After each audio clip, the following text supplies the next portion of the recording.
August 18th, 2021 Select Board meeting. I open up the meeting at 7:01 this evening, and I do have a preamble that I would like to read, so if you bear with me.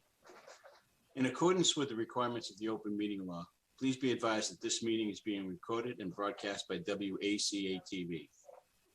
The town of Ashland, in response to the COVID-19 pandemic, is currently following the guidance from the Ashland Board of Health, the Massachusetts Department of Public Health, and the CDC regarding the virus and steps communities can take to prevent the spread of the COVID-19 virus.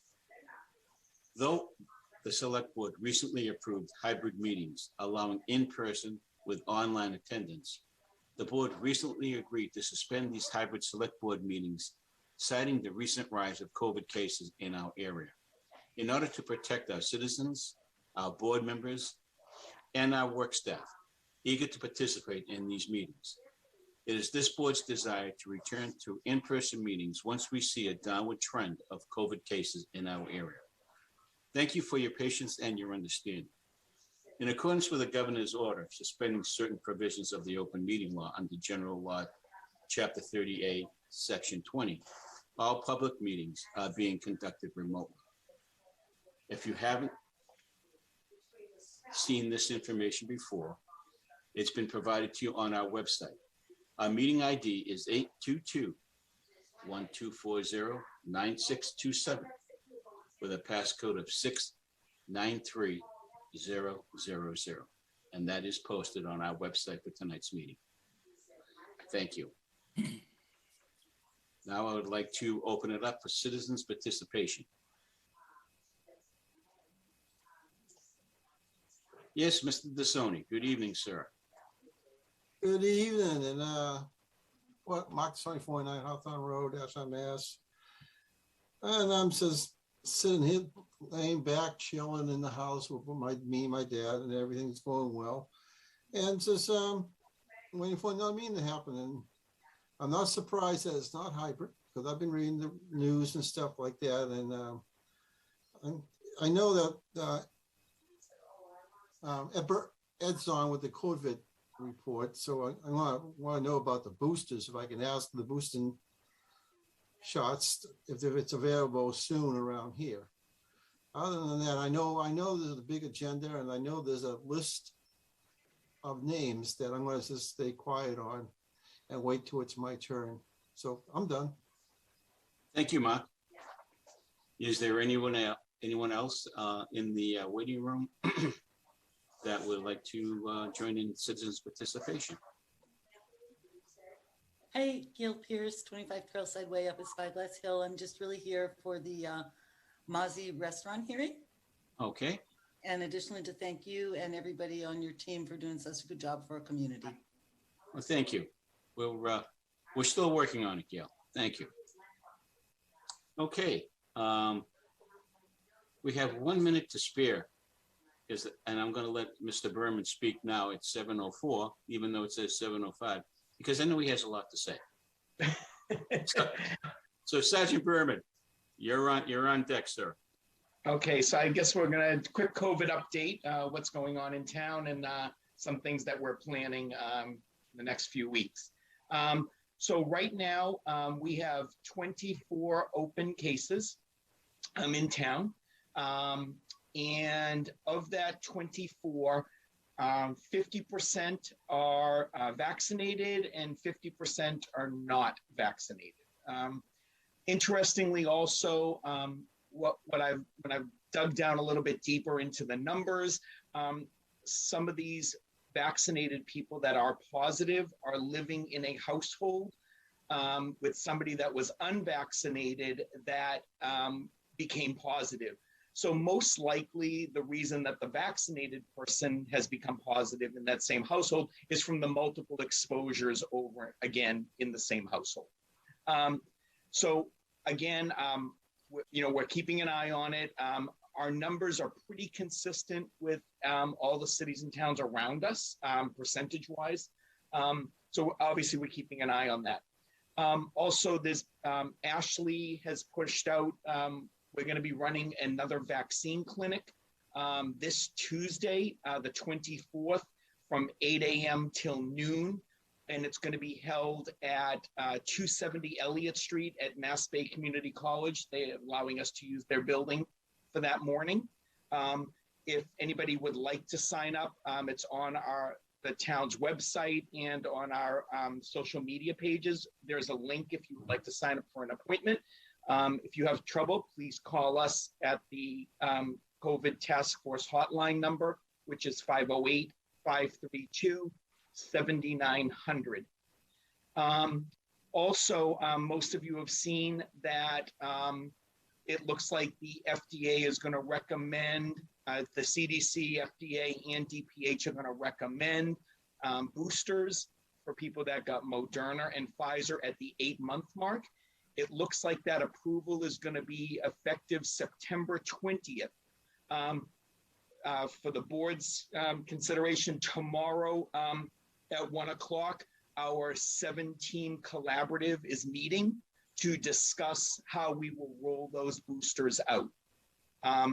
Also, I will be working with our police and fire departments when it's time for us to do their boosters, if they so choose to get it, because we obviously are going to need to space those out a little bit. Obviously, we're not going to try to vaccinate, 20 or 30 of our police officers, and if they get ill the next day, like we've seen in some of these others. So we're going to work on a plan to space that out. Also, we took possession, we actually now have in Town Hall a vaccine refrigerator freezer. So we will now be able to keep our own vaccines on site. And so now we'll be able to have flu vaccine on site, where the collaborative is also planning flu clinics for the fall, which we will be part of, but we will have vaccine in-house also. And I'm going to be working with our school nurses to help them with some of the student vaccines at the same time also. Kind of a quick update. I'd be glad to answer any questions. Anybody? Go ahead, Steve, and then Rob. Ed, thanks for the update. And it's great to hear that we're going to be able to do more of this locally rather than depend on other entities. A question: give us some guidance on testing at this point in time. Sure. I think it's a little confusing. Places, whether they're businesses or whatever, requesting either vaccination certificates and or test results. So Sure. So the first thing I do want to mention, if any of our residents by chance happen to lose their vaccination card, we now have the ability at our Board of Health to replace those cards. So just anyone can just contact me, and those can be replaced if they're lost. I know a lot of people were concerned about that. We can look up all the information and we can reproduce those cards. So with testing, obviously, most of you know, we do our own in-house testing for our town employees, both on the town side and on the school side. We do both antigen and PCR testing. That is available to all our employees, especially if they've been exposed. Right now, there is one walk-in clinic in Framingham at the old St. Tarcisius Church. You can sign up online by going to mass.gov. Beacon is going to be opening up a second drive-through location in Framingham. I just don't know where it's going to be yet. We're supposed to find that out, I believe, tomorrow. Okay. Also, the Walgreens on Union Street in Ashland does COVID testing by appointment. Right. And then there's a couple of the urgent cares around. You can also go there, but just for those local, the Walgreens on Union Street, you can go right online to Walgreens website and get it if you choose to get tested there. So, and again, just as a reminder, if you've been exposed and you're unvaccinated, you really need to quarantine right away. And you're going to test on day 5 after the exposure. So what you'll do is the day of the exposure is day 0. You count 5 days. As long as you're asymptomatic and test negative, you go back to normal activities on day 8. If you've been vaccinated and are exposed, you do not have to quarantine, but it is still recommended that you test on day 5 also. Thank you. I hope that answers your question, Steve. It does. Thank you. I appreciate it. Thanks. Hey, Rob. Just two quick ones. First one is, are you getting information on the occurrence of the Delta variant here in Ashland? So according to all the DPH codes, they pretty much want us to assume almost everything is Delta. As of 2 weeks ago, they were predicting it was about 75% of the cases. Oh, that much. Okay. And my second one is, and that was helpful information about how vaccinated people get exposed, because I think that's kind of the questions we're all wondering about. For the public, if I, like most people, I think got vaccinated at one of the mass vaccination sites.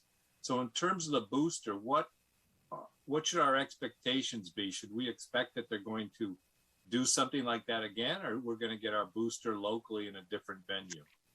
It's going to be both, Rob. So tomorrow, our 7-town collaborative is meeting at 1 o'clock, and we are actually going to plan to do some of them as a collaborative. And then we're also going to be able to get vaccine on our own to do local type things. Like, for example, like, remember, Rob, we did the, we did the clinic up at the senior center for people over 60. But we're going to plan to try to do the same things like that. So, but do you think there's going to be a mass, like a statewide kind of effort, or is it going to be local now? That's different. I think it's going to be more, I think they're really going to be looking at these collaborations that were formed. Okay. I think that's the way it's going to go. Rob, I did hear information today that they're not going to be opening mass vaccination sites, that they are going to be pushing them out, as Ed said, to local either pharmacies or your doctor or collaborations like that, rather than do the whole big vaccination sites. Okay, thank you. One of the advantages, that we did with this collaboration, or this 7-town collaborative, this is going to be a group, I think, that will just work together forever, because we'll help each other with things all along the way, include even flu clinics coming up in the fall. Yeah. That's great. Good. Randy, Yolanda, any other questions or comments? Go ahead, Yolanda. Just, I love that we're working collaboratively with other towns, because that just, we're not doing it on our own, and we have a stronger voice when we're working with other towns and communities. And Ed, just thank you for this update. I think you've answered a number of questions that a lot of people have, but they weren't quite sure where to go to it. So thank you for that. And thank you, of course, for all you've been doing during this whole time. Thanks. Thank you. Yeah, and just real quick on that note, Yolanda, when we were able to get this clinic scheduled at Mass Bay, I've already sent the link out to our other collaborative towns, and they've already got people signing up from the other towns too. Ed, I have a quick question for you. And I know we're running against the clock a little bit, but do you foresee a rush with parents trying to get their 12-year-olds vaccinated before school starts this year? Has there been indication that may happen? So I'm watching the numbers from this clinic that we scheduled. Right now, I've got 3 12-year-olds signed up. So, but we'll be able to handle it. We'll be able to handle it without an issue at all. At some point, Middlesex Daily News had a wonderful article in the paper about about local towns and how they were, monitoring their percentages of vaccination of their residents. And they broke it down from age groups, like age 12 to 15, 16 to 19, 20 to 29, 30 to 49, 50 to 64, 65 to 74, and 75 plus. Any numbers like that yep. We have available that at some point, you don't have to do it tonight, but if maybe yep. at another meeting, we could see how those are. Absolutely. I monitor those every Thursday. Yep. I can tell you right now in our 15 to 18-year-olds, we're at 94% fully vaccinated. And at our 12 to 15, we're at about 68% right now. Oh, that's good. I made a copy of that article, and we're about 5% higher than some of the ones, some of the towns that were in this article. So that's great. Right. We're ahead of the curve, so that's good. Thank you. You're welcome. Randy, you have? Yep, just a quick question. So, Ed, I assume you and your team are still doing contact tracing. So when you get notifications from the state that somebody has tested positive, you're still doing contact tracing.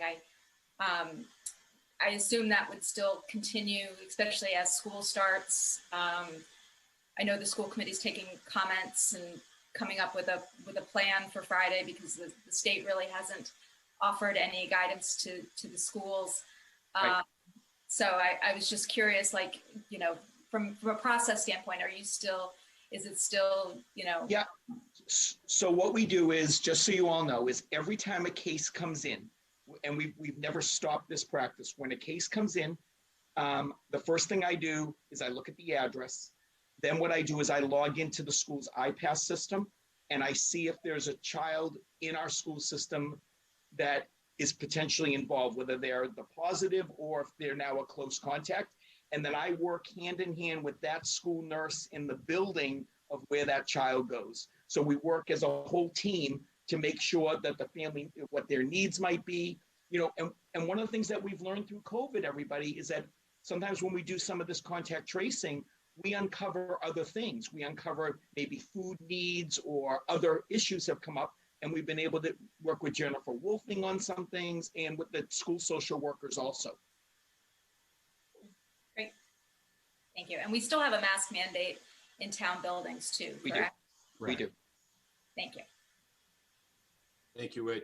I hope I was, I'm going to head back to the school committee meeting that I was just on. With the Well, Thank you, Ed. Appreciate all your work you're doing. Thank you very much. Thanks, Thanks, Ed. Ed. Thanks, everybody. We're a little ahead of schedule. It's 7:17. We do have a 7:20 public hearing. And so I'll entertain at this point approving the consent agenda. So moved. Second. And the second. I would like a voice vote, please, if you would. Yolanda, Greaves, aye. Steve, Mitchell, I. Rob, Here I, Brandy, Kinsman, aye. Yanni, aye. All right, so that's 5-0. Thank you very much. Let's see if there's anything else we can do. We have 2 minutes to go before that. Jill, if you want to, I can just give you an update on the Legacy Farms. That would be great, Michael. Thank you. Go right ahead. So I just, for those who do not remember, or for those out in the audience who did not know this, back when we had Tropical Storm Elsa, we had a number of breaches around town of some stormwater controls. One in particular happened at Legacy Farms located in Hopkinton. But what happened was it deposited sediment into the reservoir, which of course is part of our drinking water system, actually Ashland or Hopkinton's drinking water system as well. So there's been some issues and concerns around that. Doug Small and John Westerling, who's the DPW director in the town of Hopkinton, they did meet with Fred Bemis, who is the wetland engineer for the developer. And the engineer is going to come up with conceptual plans for infrastructure improvements that could be utilized and performed to prevent this from happening again. So I hope to have those, typically those are like 25% design plans. Hopefully we'll have those soon. And then we'll start the process of reviewing that. I would expect through our respective conservation commissions.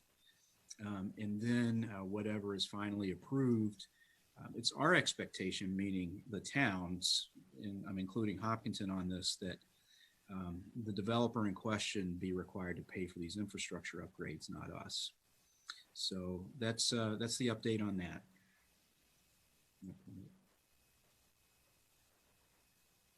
Joe, you're muted. Sometimes that's not a bad thing. I appreciate that. And if there are any questions, we can probably ask that in our board reports or updates later on in the meeting. It is now 7:20. This was a posted public hearing. The hearing before tonight's board is hereby given that the select board will conduct a hearing regarding the alteration of licensed premise submitted by Maisie Corporation. The alteration would include changing the temporary 30-foot by 40-foot tented area into a permanent outdoor patio. The location, Maisie, 320 Pond Street, Ashland, Mass. 01721. A public hearing will be held on this matter at the town As is at Town Hall, 101 Main Street, Ashland, Mass. On Wednesday, August 18th, 2021 at 7:20 p.m.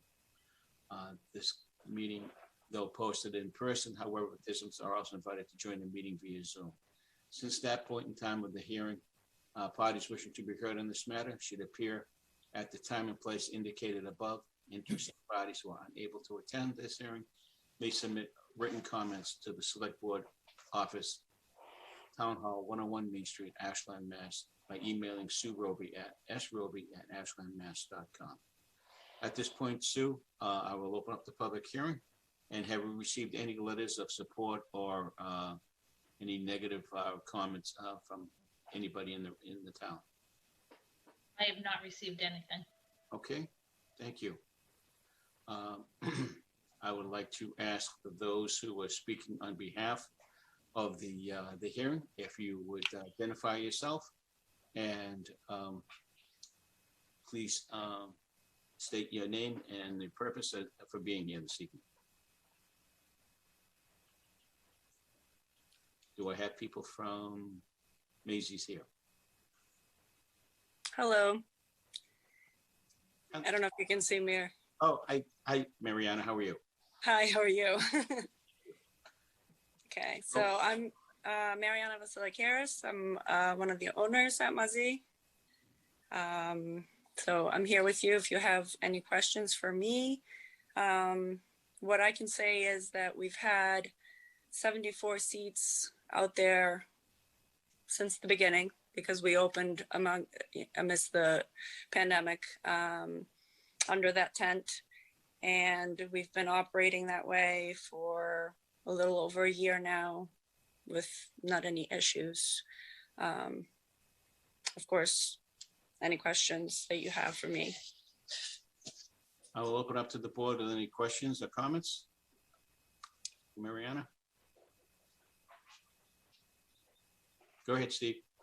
I just would, purely a comment. I think most of us have probably dined at Macy's at this point in time and have sat out in that space. And I think it seems to me it's worked out very, very well, and you've managed it very well. And, you know, I think it's fair to say this board is very supportive of expanding the outdoor footprints.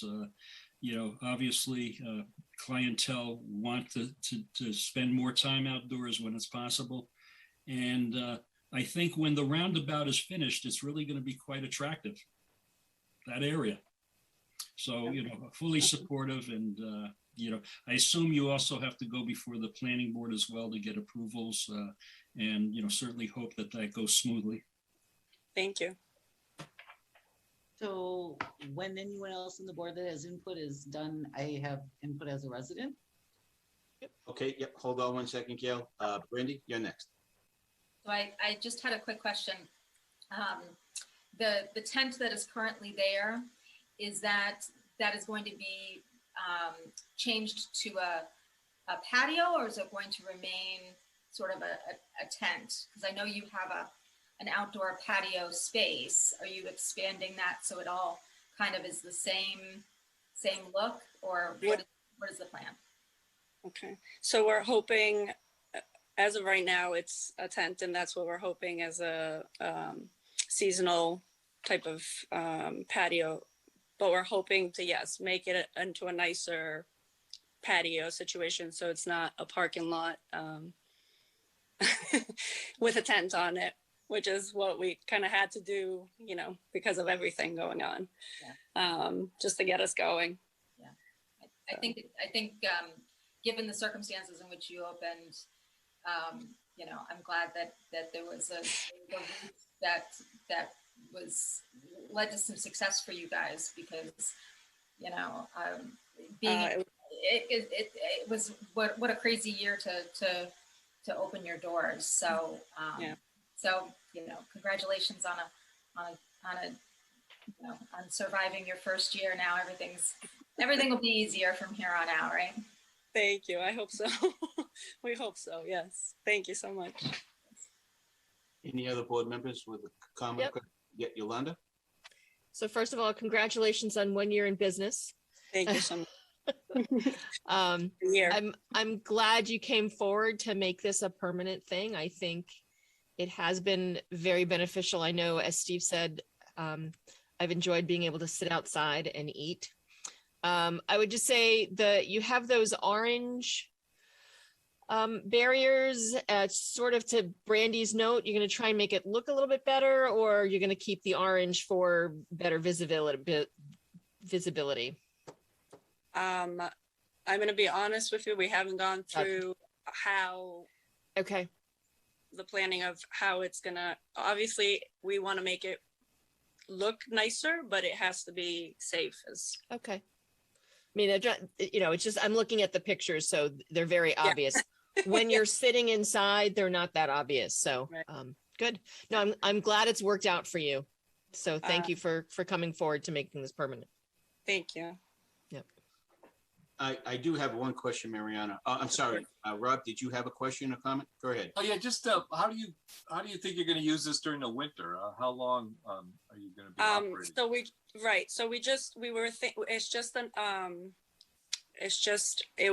It would just be spring, summer, and early fall. Okay. It would be seasonal. At some point, you decide to shut it down. Okay. Yeah. It would be seasonal. Yeah. Yeah. Okay. Thank you. Thank you. Good. I support this. Yeah. Good. Thank you. Mariana, I was a little confused. Are you going to keep the tent up, or are you planning on doing something different without the tent? The tent will be up for now, but we're hoping to make it, because right now it's a parking lot under the tent. Obviously, we just kind of had to put a tent up to try to protect from, the sun and the rain, and just kind of make it nicer so that people can sit.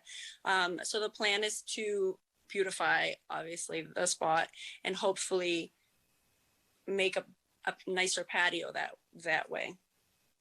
Okay, but an uncovered patio, I would assume. I would think covered. I covered patio. We're hoping. Yeah.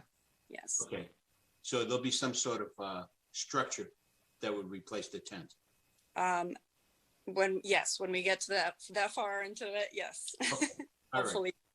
right. Okay, good. Go ahead, Steve.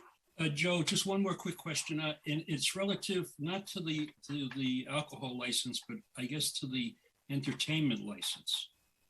And somebody else is going to have to refresh my memory. I recall that we allowed, we approved your entertainment license, and then I think we subsequently approved entertainment out into the new space, the outdoor space.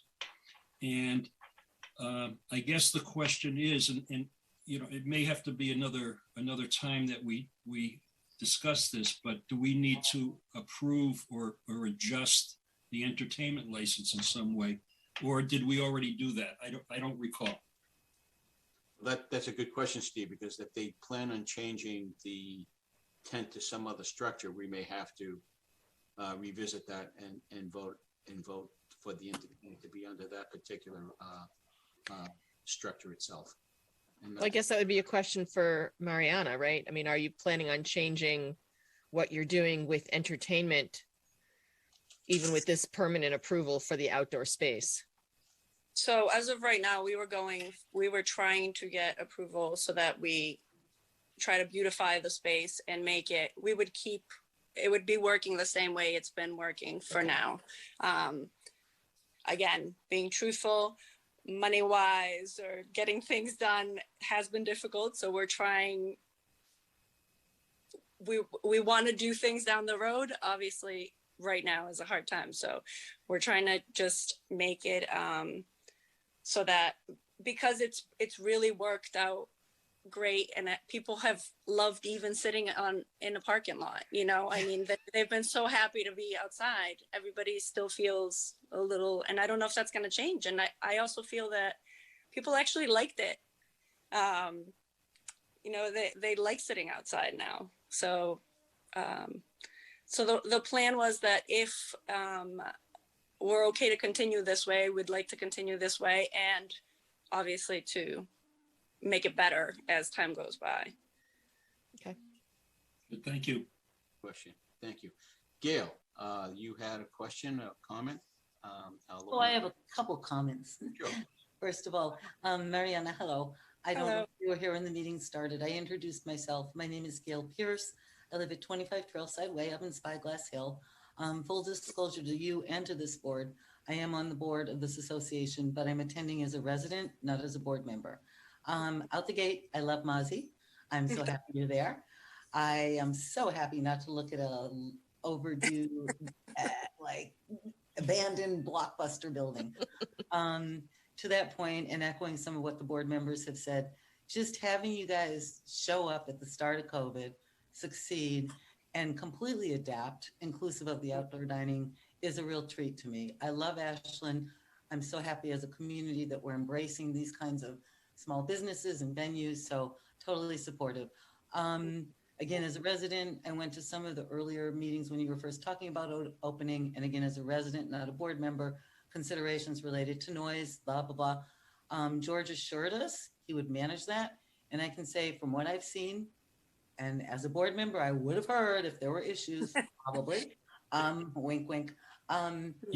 He's a man of his word. There have been no complaints. In fact, I have one neighbor who actually likes to sit on the hill to hear just lightly some of the, I'm really here just to lend my support of what you're doing as a business, as a community member, and as a neighbor. So when I heard about the hearing, I just wanted to show up and let you know I vote for it, even though I'm not in the board to vote, but also to give this board some input. And again, as a resident, but with the transparency, like if there were issues with this community, I would have heard about them, and I would have attended in a different capacity or had someone else attend, because I come here with my heart.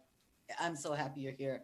Thank you. I will say, and I know it's not going to happen this round, but I would be thrilled if you would make it all season. We could pretend like we're a ski resort in Vermont, with gas, heaters, and so maybe next iteration. And just FYI, Heritage of Sherborne attempted something like that last winter. So again, kudos to all members of our restaurant and entertainment community for adapting, making the best of it. And I don't know if I ever really want to dine indoors at a restaurant again. So just my thoughts, guys, and I just wanted to share. Thanks, Gail. Thank you, Gail. Great input there. Thank you so much. We appreciate that. At this time, I appreciate that. Are there any more questions or comments from the board at this time? Hearing none. Would you like a motion, Joe? Well, I was going to read it and someone could read it off. I move that we approve the request from Mazi to include the 30 by 40 patio area located along Pond Street as part of the permanent premise included on their liquor license, and that this is also subject to the requirements set forth by the building department, health department, and planning board site plan review. So hold that thought and then I will second it, but let's close the public hearing first. Good idea. Good idea. Thank you, Steve. Motion to close the hearing. Second. So moved. All And those in favor? Aye. Aye. Okay. All right. And I second Yolanda's motion. Okay. Voice vote, please, on the motion that was presented by Yolanda and seconded by Steve. Bear aye. Reeves, aye. Mitchell, aye. Insman, aye. And Yanni, aye. You have 5-0. Good luck, Mariana. Thank you so much. We're really happy to be in Ashland, that's for sure. We're Thank you. happy that you're in We're Ashland. glad to have you. Nice to hear. Thank Thank you. you. And as an old Italian would say, if it's not broken, don't fix it. Yeah.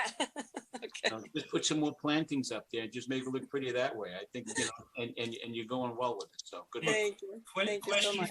Question for you, Mariana, and Yes. unrelated to all of this. You're also involved with the Buckley We are. restaurant, and how is that proceeding? So far, so good.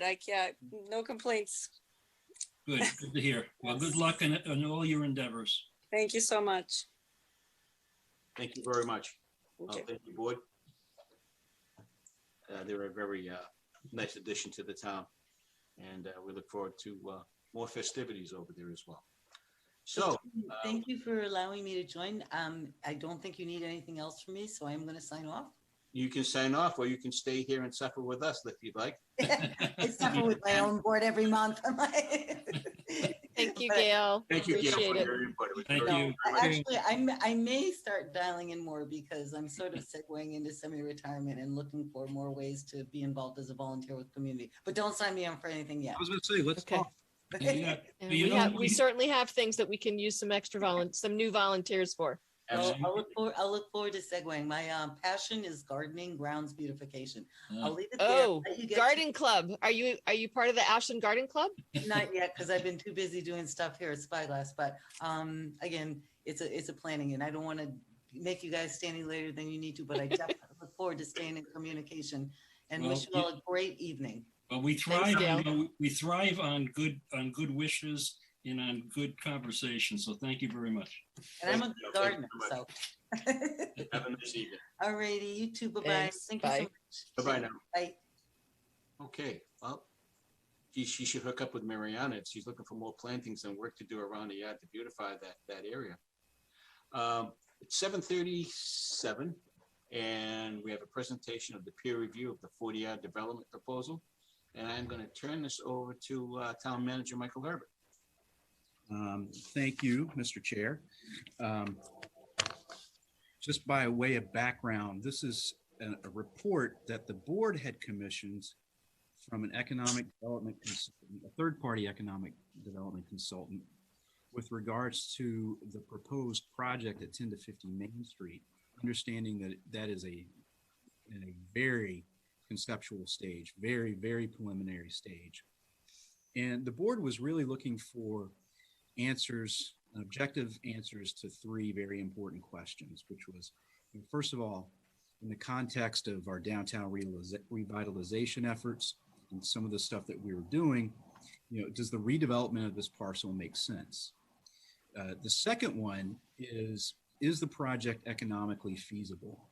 And one of the reasons why we wanted to ask that question is a lot of times with development projects, it comes down less to zoning and more to what's economically feasible and what that middle ground is going to be.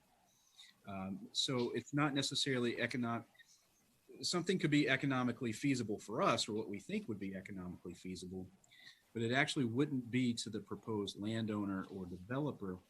And as such, the project or any project would not move forward. And then the third is, what issues should the town consider as this process moves forward? And so April did a lot of research. She had a lot of conversations with both members of this board and members of the planning board. She did finally get access to the pro forma of the developer, or the proposed developer, the landowner, I should say. She did have to file a non-disclosure agreement for that, which is certainly understandable. So I'll start off with, what April and her team heard from a lot of those interviews was, they heard broad support for the addition of new amenity uses. So that includes things like office health and wellness, retail, food businesses. Those are considered like high value downtown uses that will hopefully appeal to residents and people from out of town and bring them into town. There was also strong support for adding multifamily housing and requiring 25% affordability. And that is really, really important for a planning perspective, because one of the goals that we're trying to achieve is that 10% number on our affordable housing inventory, which will help us have more control over the development in town, and we wouldn't be susceptible to unfriendly 40Bs. She did a lot of work also just kind of doing an overview of the project and also an overview of 40R. But one of the things that I really appreciated her doing, and I think the board appreciated this, is she really kind of did a little bit more of a deep dive analysis into what the business makeup is of that current structure and the current building.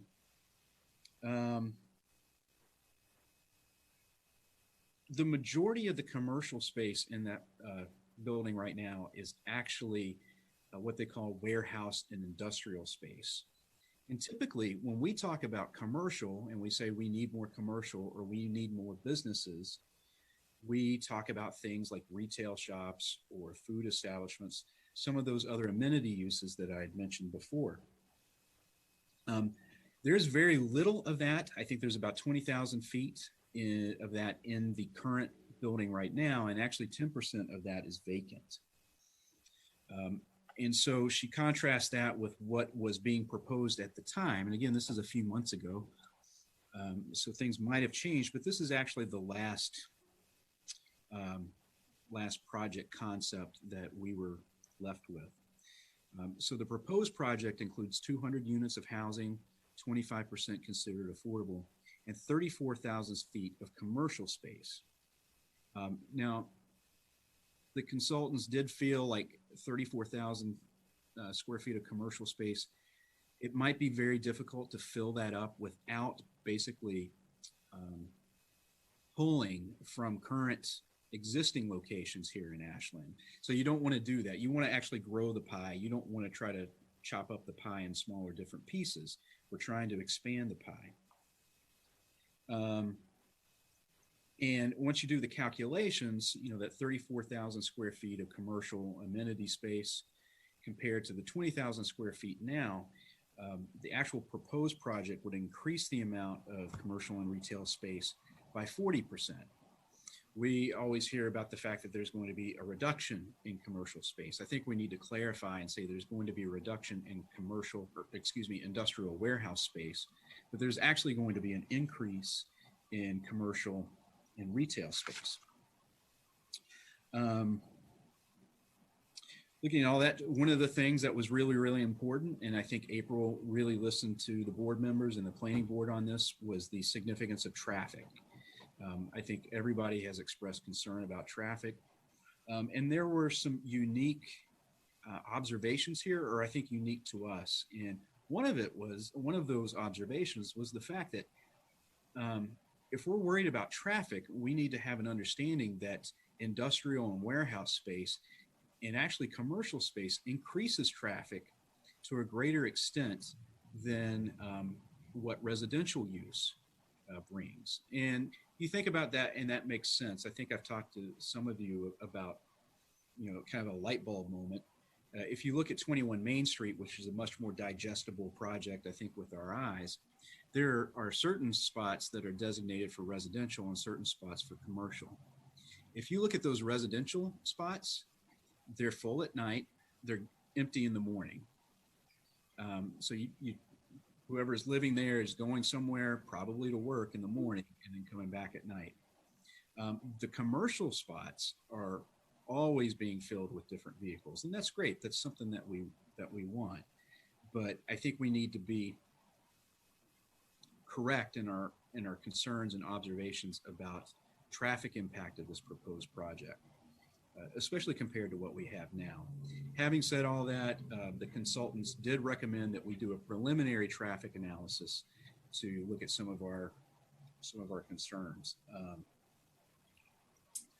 There was some discussion about the design and look of the buildings. I think the general consensus was that there is a long way to go before the building architecture actually matches what we think would be appropriate here in Ashland. And I think that's one of the things that everybody can agree on. In terms of the number of units, though, the consultant did feel like 200 was going to be enough to make this a financially feasible project.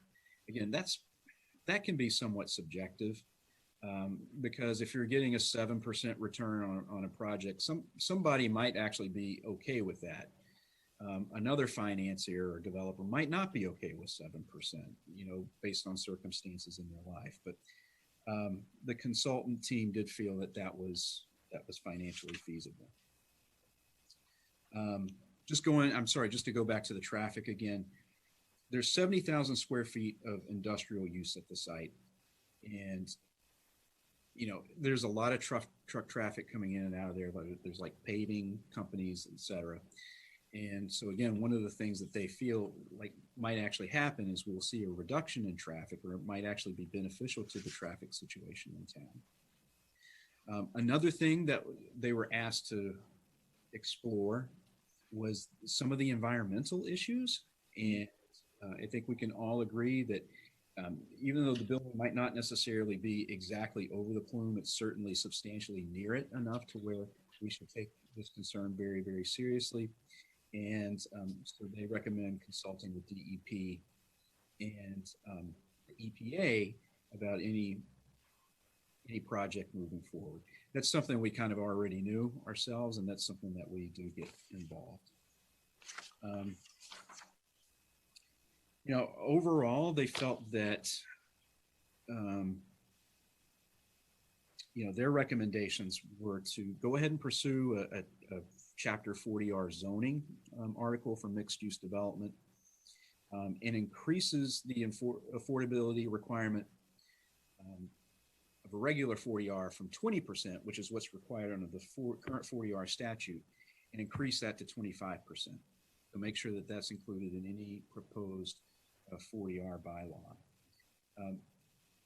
They also recommend to maintain that 34,000 square feet of commercial space, but also be open to being flexible if we cannot fill that space and do something different. One of the things that we would have to consider if we wanted to go down that road would be what are the conditions in which we would start to entertain that type of flexibility. The other thing that we were really concerned about and relayed that to the consultant team was support for the existing businesses that are there, especially those that have been investing in the town, in the community, and in the building. This is not an easy problem to solve. This is going to be a rather difficult one. We can talk a little bit about it later, or we will talk a little bit about it later when we talk about ARPA, but there's no silver bullet there. Basically, that's their conclusion. And then, you know, also consider putting in for grants and everything that would help bring this project, you know, make it what it should be for Ashland and not necessarily just what like one developer would like it to be. So she had also included a lot of, you know, market analysis, at least a snapshot at the time. I think it was Q1 reports from earlier this year, which was pretty enlightening too. So are there any questions?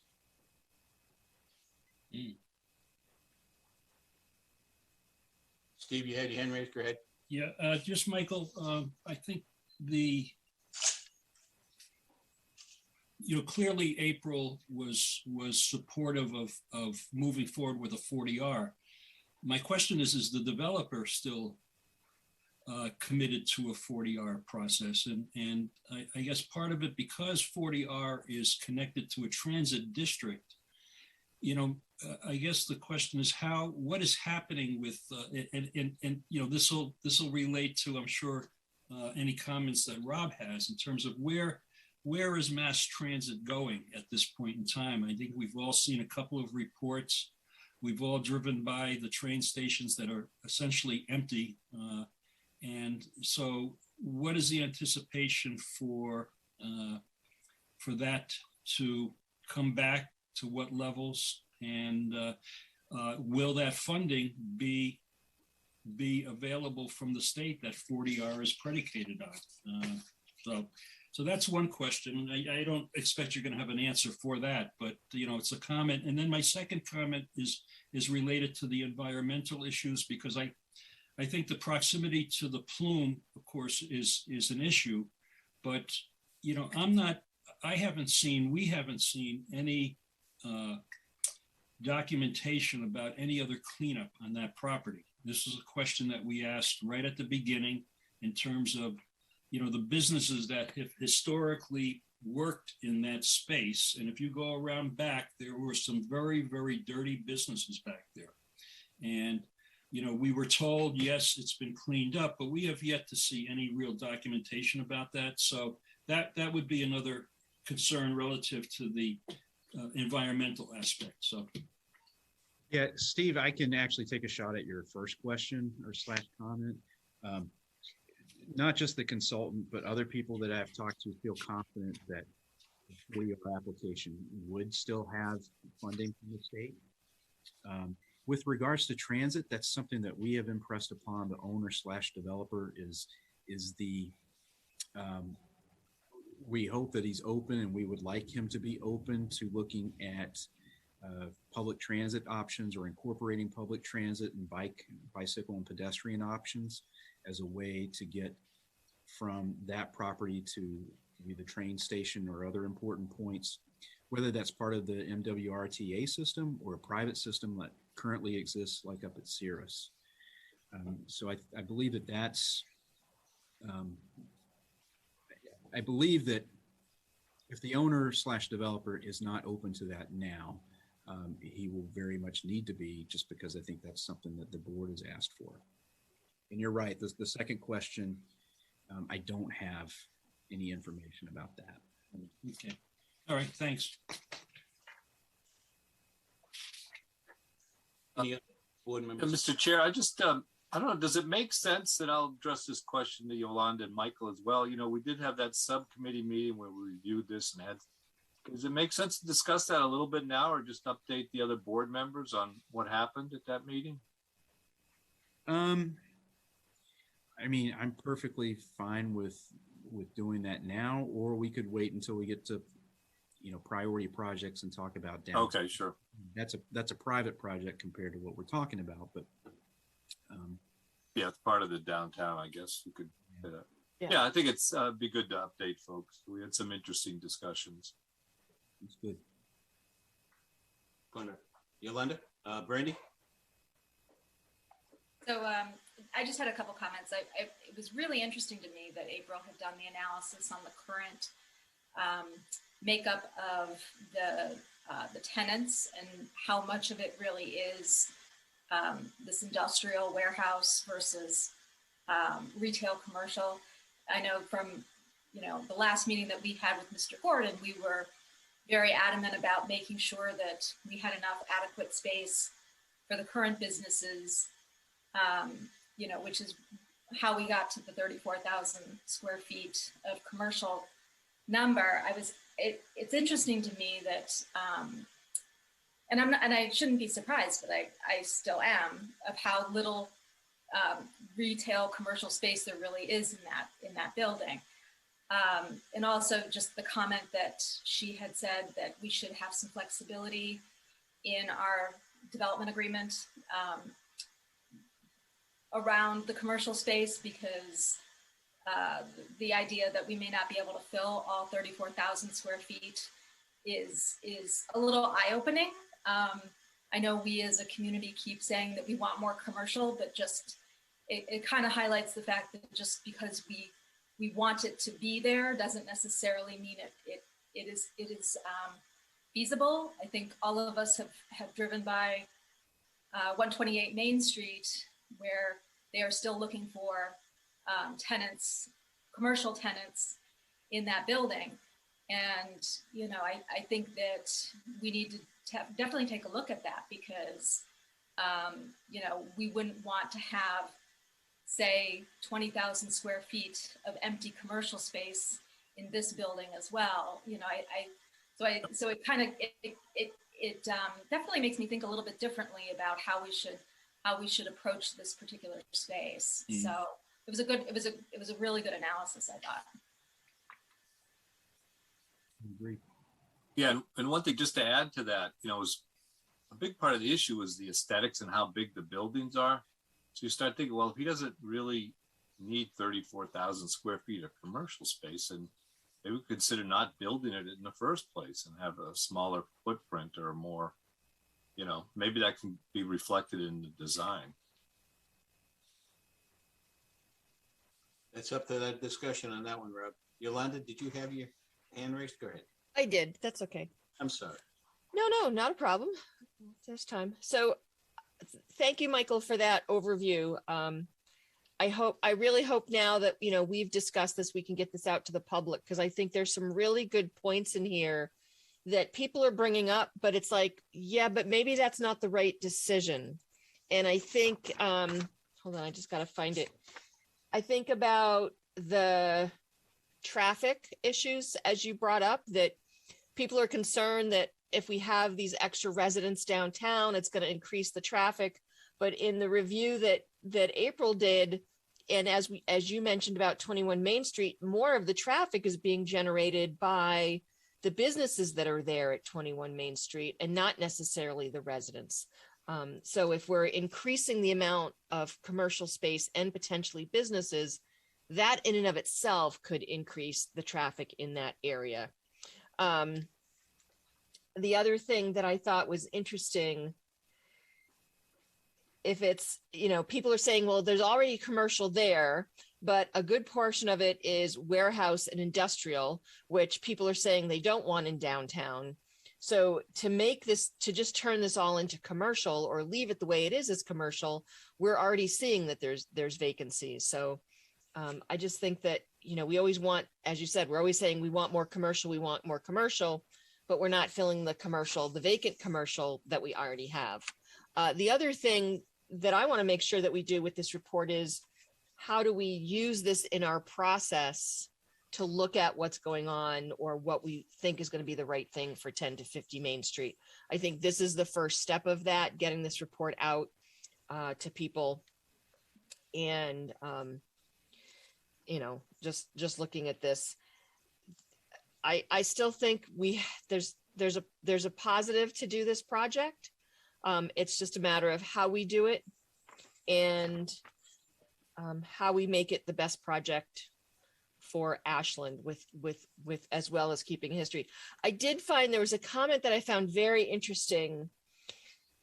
So April spoke to a lot of different stakeholders, either elected or appointed or things like that.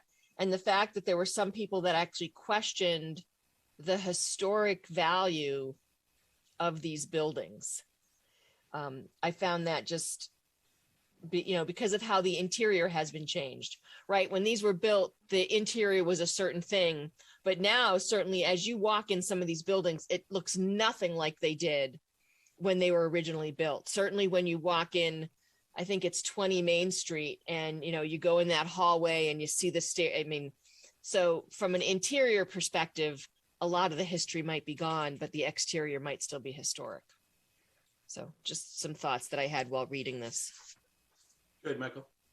Yeah, just to kind of expand that a little bit, Yolanda, one of the things that I found was really, really helpful on the historical piece was going to the database at the Massachusetts Historical Society and polling the property record for that property. And they really do a nice analysis of the different buildings and which ones retain the most historical value versus the ones that do not necessarily. Right. That was I think some of that was in April's report as well. Right. Talking about, the first 3 buildings that were made of the granite and how the brick buildings were added later and they're not as old, and certainly from an architectural perspective, not that unique. Right. A little bit more modern than the other ones. Yeah. Right. So, Michael, I would entertain an idea that this would be the basis for maybe a future public forum with the residents once we release this report, and then have just a night. This is a suggestion. I'm not sure if that's you all agree or not. Joe, that's some of the discussion that the subcommittee is having. Okay. As to how we can incorporate the public input. Okay. So we'll, we could talk about it either later or no, just so that that we're already looking at what we can do with that. Okay. And as far as the report goes, as of tonight, it's now public record. So right. It will be part of our backup. Right. Meeting materials. Yep. Very good. Any other comments or questions? We're good? Yeah, if you didn't have, if you withheld some questions or comments because you thought I couldn't handle it and you would rather ask April, again, just let me know and I'll schedule something. We'll shoot an email to you or Okay. to April directly. Thank you. Anything else, Michael? Are we good? No, I just to summarize it, I do think this report is going to be very, very beneficial from a lot of different aspects of this project. So I'm glad the board insisted on doing it. And just to let Definitely. while we selected the consultant and that was our choice, it was actually paid for through the developer / landowner. So they put money into an account for us to do these peer reviews. We then take those funds, and we have the ability to select our own consultant. It's not who the developer picks. To let everybody know process. Sounds good. Thank you, Michael. We're good with that right now? Anything else to add? We're ready to go. There you go. Good. Thank you very much. Thank you for the update. And April, thank you for all your hard work in preparing this report for all of us to digest and tear apart. But we're good to go. All right. We're ready for old and new business. We're moving right along. Discuss the select board's reappointment. And we have quite a number of reappointments to do. Should we take this one at a time, or do you want me to read them all? And do you have questions for each individual committee or board? How would you like to do this? Which would be the most appropriate way of doing this? I would recommend you read them all, or someone reads them all, and then we approve them as presented. Okay, then That's my recommendation. Yeah, I agree. with that. Okay, all right. Discuss the select board reappointment. First one, Affordable Housing Trust. Hey, Mr. Chair, should I as clerk read it? I'm just wanting to give you a break. Oh, am I speaking Brooklyn style again? And I apologize. No, I think I just rest your voice and I'll do this section. Does that sound good? Rob, you're so kind. Thank you. All right. Because I feel like I'm shouting because I can't hear you well. Then I apologize. I'll just read this section pretty much in order. And okay. Thank you, Rob. So we have a list of committees, and after each committee is the people that are due for reappointment. Affordable Housing Trust, David Rosenblum, Bernadette Luncusi, and Barbara Secchi Segundo. Board of Registrar, James Morrissey. Cable Advisory Board, Mark Dasoni and John Kerwin. Community Preservation Committee, Devin Cashman. Conservation Commission, Gene Crouch, William Moulton, and Greg Wands. Council on Aging, Jean Delushri and Sarah Perquette. Historical Commission, yay that we have one, Kelly Flannery and Joanna Sorensen. Chief Tech School Committee, Ed Berman. Open Space and Recreation Committee, Martin Ring, Judith Sallet, Greg Wands, and Gene Walker. South Middlesex Opportunity Council, John Ellsworth. Stormwater Committee, Gene Walker. Sustainability Committee, Chuck Lids, Mark Moniz, Margaret Karondi, Musoki, and Ashwin Ratan Chandani. Town Forest Committee, Mike Jones. Tri-Mount Aggregate Oversight Committee, Gene Crouch, Don Jones, John McPartland, and Rajit Gupta. Zoning Board of Appeals, Brian Forstall and Stuart Siegel. Finance Liaison, Joe Mignani and Yolanda Greaves. That's the end of the list. Thank you. Thank you, Rob, for reading that as eloquently as you have. I move that we approve the renewals as presented. Is there a second? Second. A second. Okay, we have a motion. It's been approved and a second. Voice vote, please. Greaves, aye. Mitchell, aye. Here I. Kinsman, aye. Mignani, aye. So that's 5-0. Hey, Joe, can I just make one comment before we move on? Yep. And I know there's other people that have probably chosen not to be reappointed, but I did want to acknowledge one individual, Jim Zabrowski, who's leaving the Council on Aging. And Jim served for 6 years, two terms, and but just really a very effective advocate for seniors in Ashland. Worked really hard, is also heavily involved in the Bay Path Elder Services entity as well. I just wanted to acknowledge Jim and thank him for all of his work over the past 6 years. We're going to miss him. Thank you for bringing that up, Steve. Thank you very much. I'm sure there are a lot of others who chose not to be reappointed, and we appreciate all their work throughout the number of years that they were committed to Ashland. So we're going to discuss current vacancies: the Affordable Housing Trust, the Ashland Cultural Council, Cable Advisory, Conservation Commission, the Council on Aging, Stormwater Committee, Sustainability Committee, Town Forest Committee, Trimount Aggregate Oversight Committee, and Zoning Board of Appeals. Do we have a list of the number of vacancies each one of these committees has?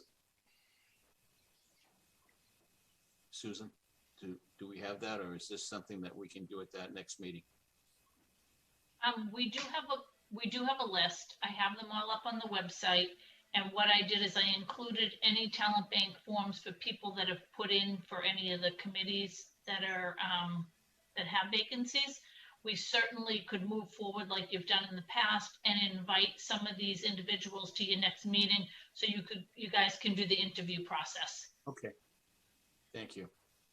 I know that with the talent bank forms, those probably went out to those committees a long time ago. Like some of them are like, you know, months old.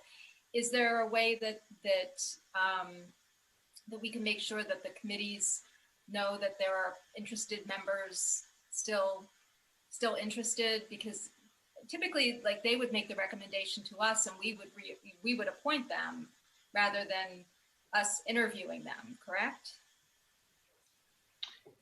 We kind of do it half and half. A lot of times, if you have multiple people, then you guys interview them. We do ask them to go to meetings. I'm happy to go through the list. I know that there was somebody who put in recently for the Town Forest Committee. They had 3 individuals for 2 spots. And when I reached out to her, she had had some life-changing events in her own life, so she pulled her application. There may be others, so I'm happy to go through the list and find out where they're at. Okay, if you could do that for our next meeting, Sue, that would be great. Yeah, Sure. I was just going to comment. I think that's important that, you know, that we do encourage all the talent bank forums to attend those meetings. You know, there's some pretty important committee openings there, and I think it's important that, you know, let's use Concom as an example, that they should be going to a meeting and to determine exactly what the workload is and what's involved. So if we could do that. It's an eye opener, especially when people don't know. Yeah. So for sure. But thank you. Yeah, the other thing, Joe and Susan, I'm looking at the backup and the detail of the people and the length of their appointment.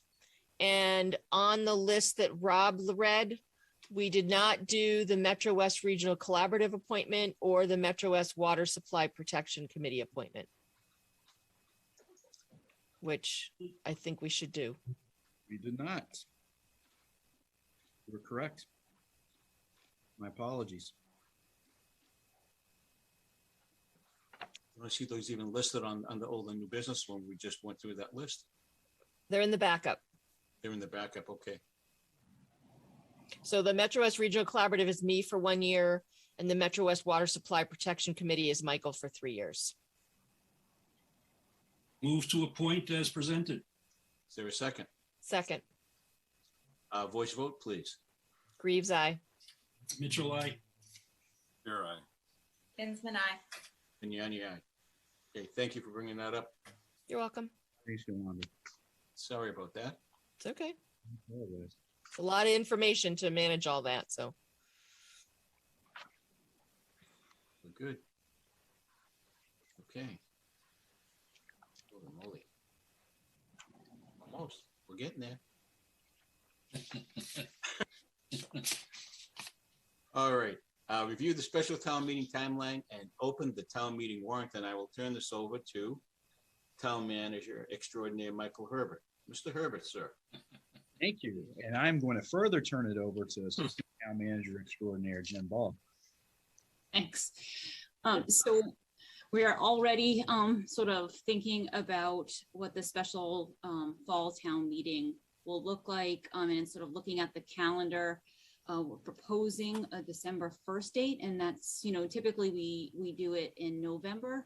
In working with Brittany Icapone, our finance director, there is a delay sort of at the state level to turn around our free cash certification. So just out of an abundance of caution for everybody's time, we were thinking that December 1st date gives us a little bit of time to work with the state to make sure we have everything we need in time to post it. So we're proposing a December 1st date. We have checked with the moderator and town council, and they're both available. So I put together the timeline that sort of lays out working backwards from December 1st, and we would open the warrant as of tomorrow. We could send out the guidance, and then over the next month or so, we would ask for any proposed warrant articles, and that those would be due to me by, I believe it's September 29th. And then we could have the due diligence period open for about a month, and then aim to close it at our November, I think it's our November 3rd meeting. And so that gives us some time. With a special town meeting, you need to post and close and post the warrant 14 days ahead of town meeting. So this will give us a little bit of buffer and give people enough time to review the warrant before the meeting. Okay. So that would be on a Wednesday instead of our select board meeting. We'd have town meeting. Town meeting, right. Yes. We can always have one before. But that like we usually. Right.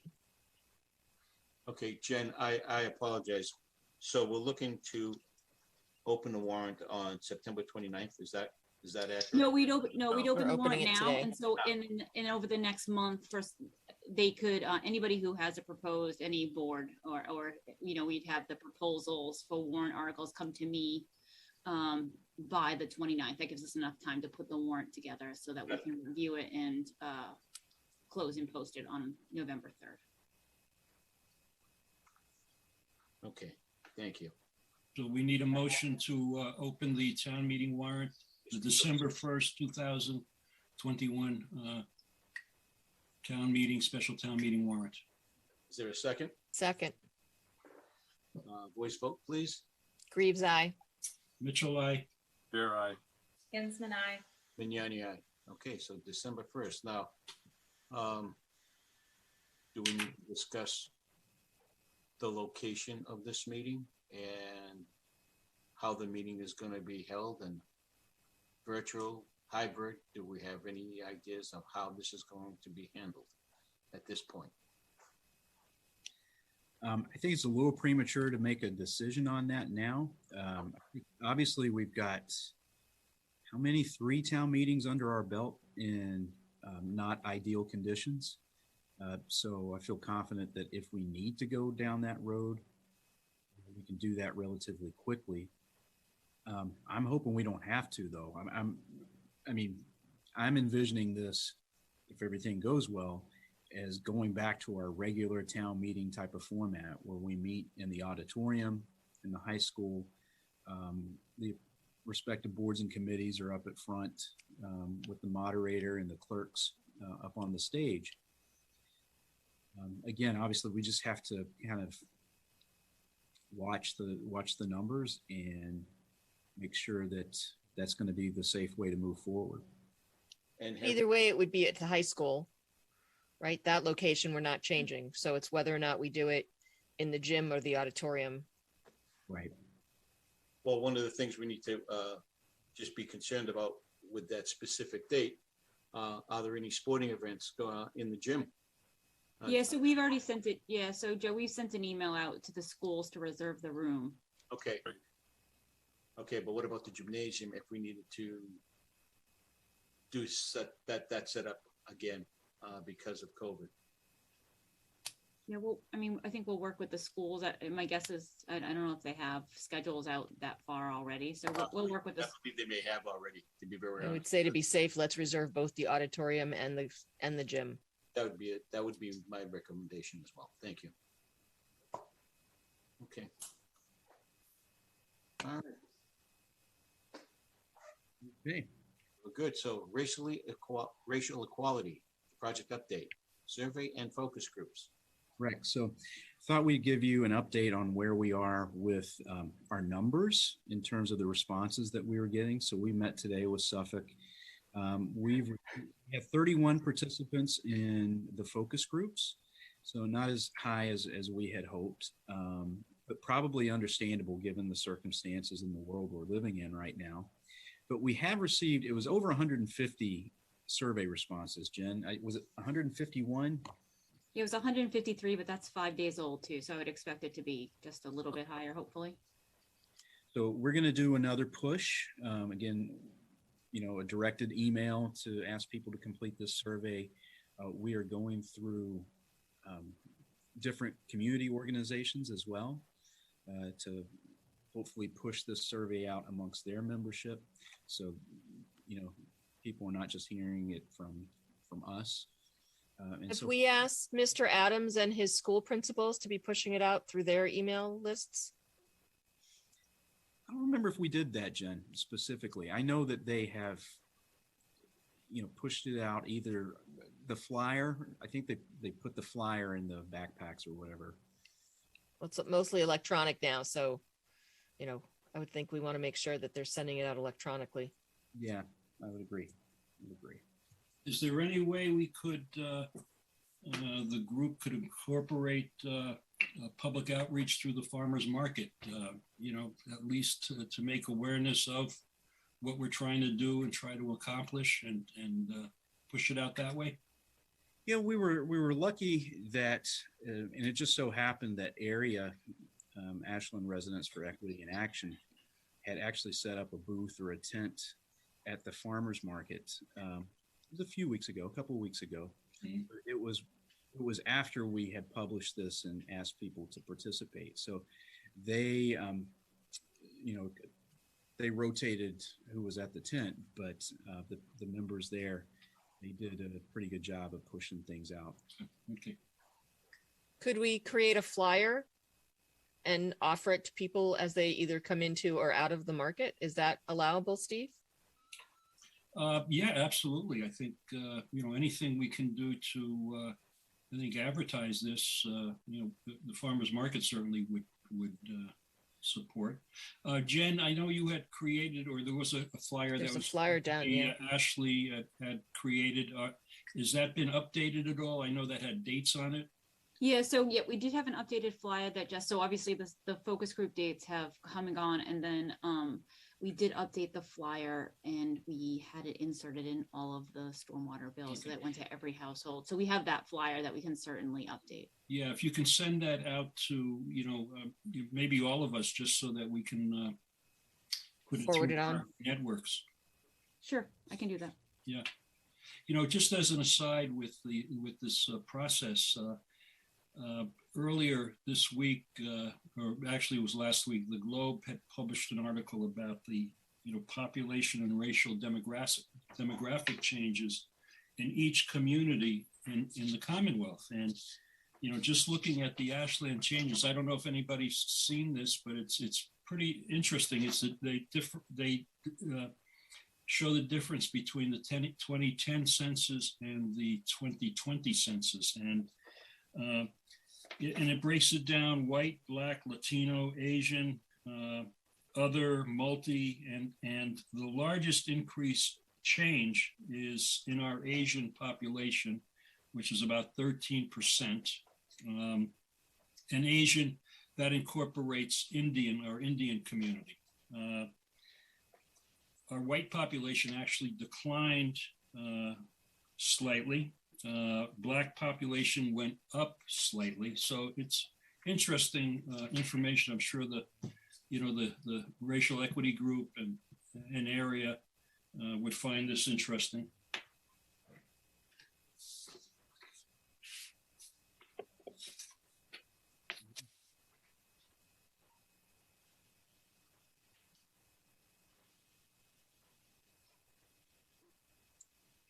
Yeah, it was interesting. I was at not related to that, but different. I was at the farmer's market, and the professor and her associate from Suffolk came to the farmer's market after their session a couple weeks ago at the community center.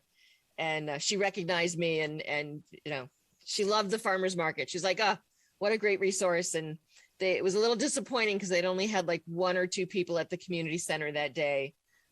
So definitely if we can push out. So how much longer is the survey going to be open for? Till the end of the month. So the end of August? Okay, Correct. great. Thank you. Yeah, it is difficult. It is difficult getting public participation. So whatever we can, I know I promised to send it around and didn't actually do much. So, Yeah, I think with any kind of outreach, we're always talking about how we can increase public participation. And I do think that one of the things that you just have to do is you have to make it personal for people. And they have to, they have to feel like, I don't want to say that there's something in it for them.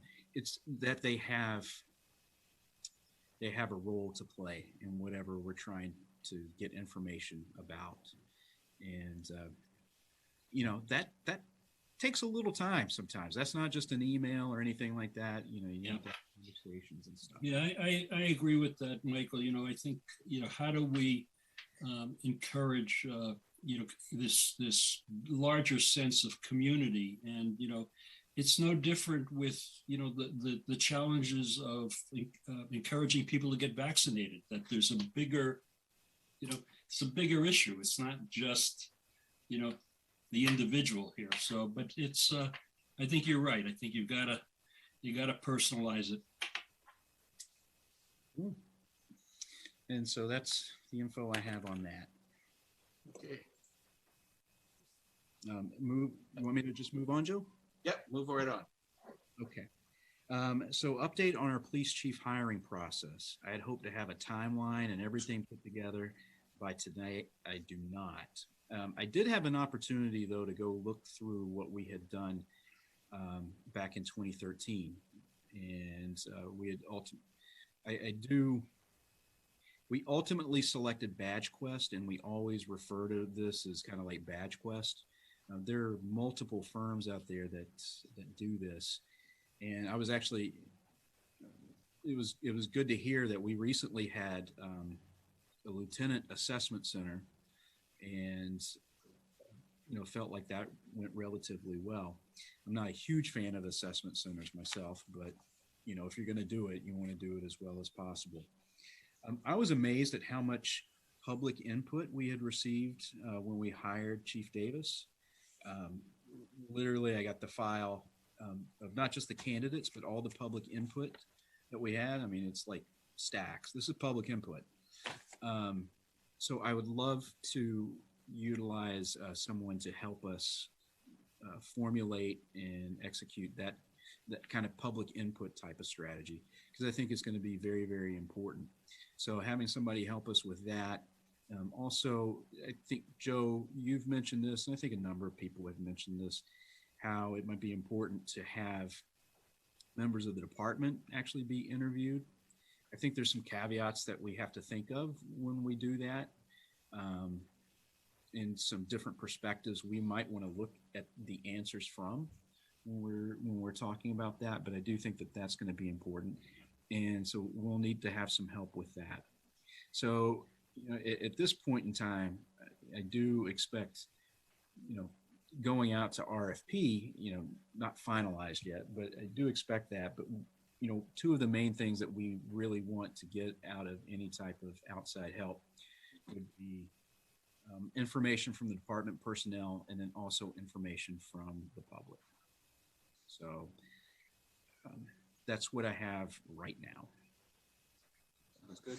We'll get that finalized. Any other comments or concerns with respect to the status of the police chief's search from any other board members? No?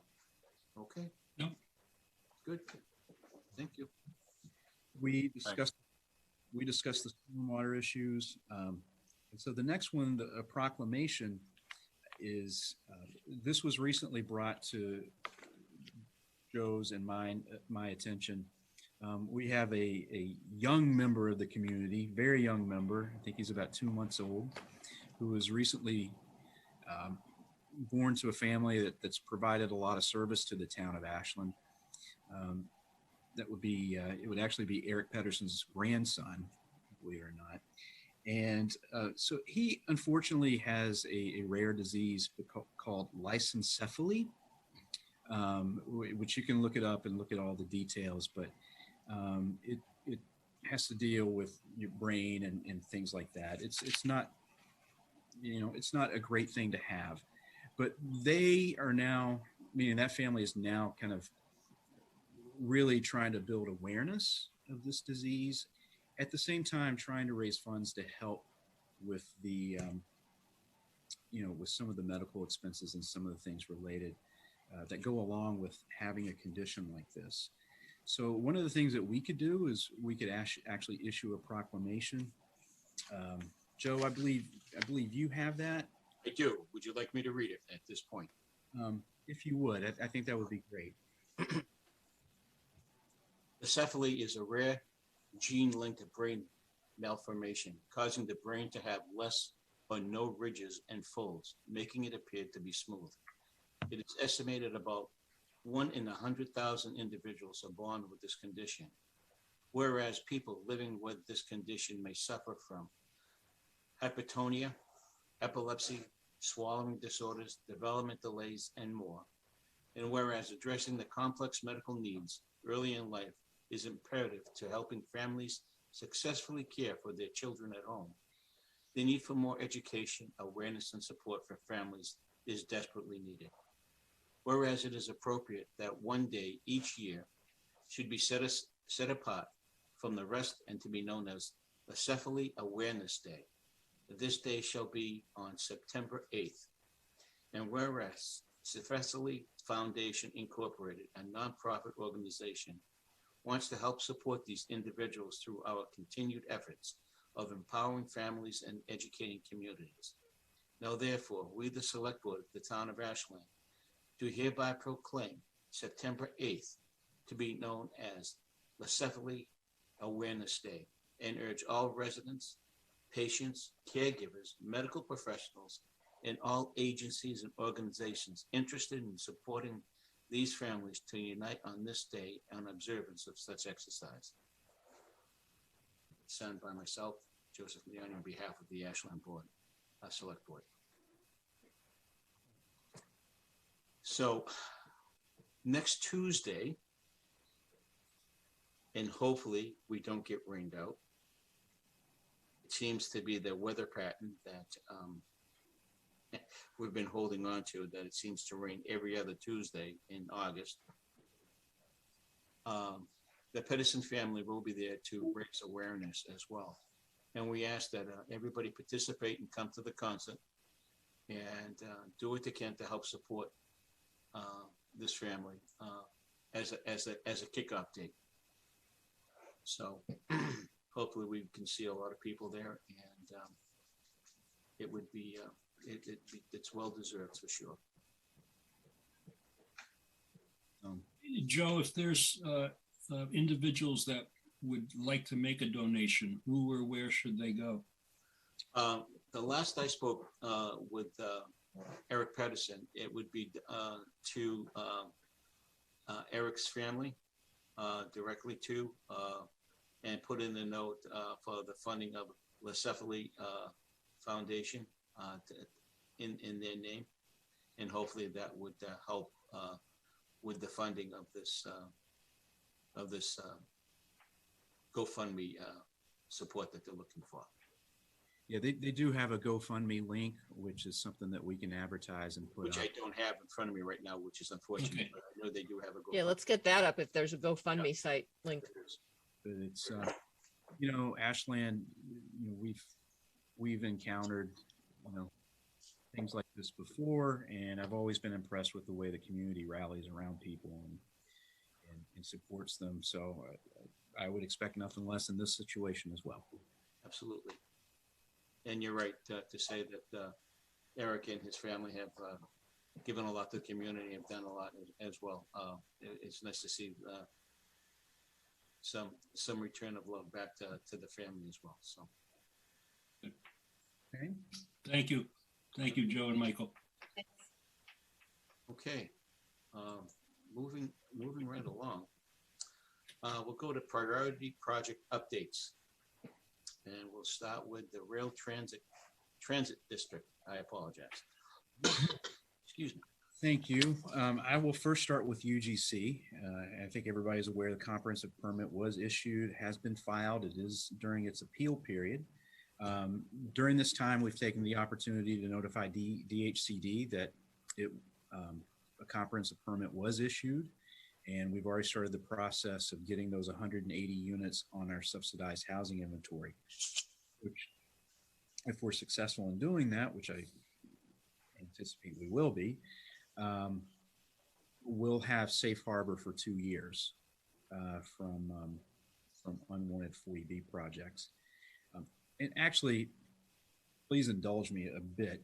I just want to go back to April's report. It just jogged my memory. One of the things that was in her report was, I think she said we needed 242 units to reach our 10% number.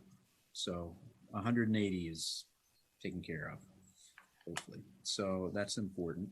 Yeah, I just like note that's a result of a lot of effort by people over the years, Michael and the staff and advocates here and people on this board. So that's good news. It's taken it's taken a village, I guess you could say, and we didn't have to accept every project that came in to help get to that number. So that's the updates I have with regards to UGC. The Trolley Brook Trail is continuing to move along. I don't have any major updates on that. Jen, you probably have more up-to-date information in that project. So it's continuing to move along. We're waiting and working with BSC, who's our engineer, on the delivery of the pedestrian bridge, and that will be installed. And so they're still on time to have that completed by, I believe, late September, I think, is what they're shooting for. I'm amazed at how straight it is. If you've walked that path before, it doesn't necessarily feel like it's in a straight line, but you look at what it looks like now, it's a straight line. So a lot of good work's been going on there. Can I just note something on that? And Jen, is there, at the last committee meeting, we were talking about the potential deck around the pond or in that area. And, do you have any updates on that, or, what we're doing with that? Or Bill Paley was saying there might be funds available or something. I don't know. Do you have any thoughts on that? And So I believe Joel has reached out to Peter, who's sort of running point from our end on that project, Peter Matchak, and planning. And we're hoping to schedule a meeting because he had a couple of questions just generally about the trail. But one of the questions was about I think what he calls the observation deck. Yeah. I think that, that hasn't been designed necessarily as part of this project. So there would be some work there. And then also, I believe it would require some additional permitting from Concom. In our initial permitting conversations, I know that the commission was asked of whether they would be supportive of something like that deck, and they said, generally speaking, it sounds like something they could support, but they couldn't obviously have real substantive conversation on it because there were no plans in front of them. But it wasn't something that they would say that wouldn't be allowed necessarily. That'd be a nice extra to get in there. Whether we can really do it or not, I don't know, but it was kind of a cool idea. The other thing I want to note about this is going to get done soon, and I think we should, have a big ceremony involved with that. I wanted to talk to Michael and maybe about that. I'd certainly love to say something, how I like to talk, but I think it's something we should think about, as this ribbon cutting kind of event and on that stretch of trail, which is going to be happening.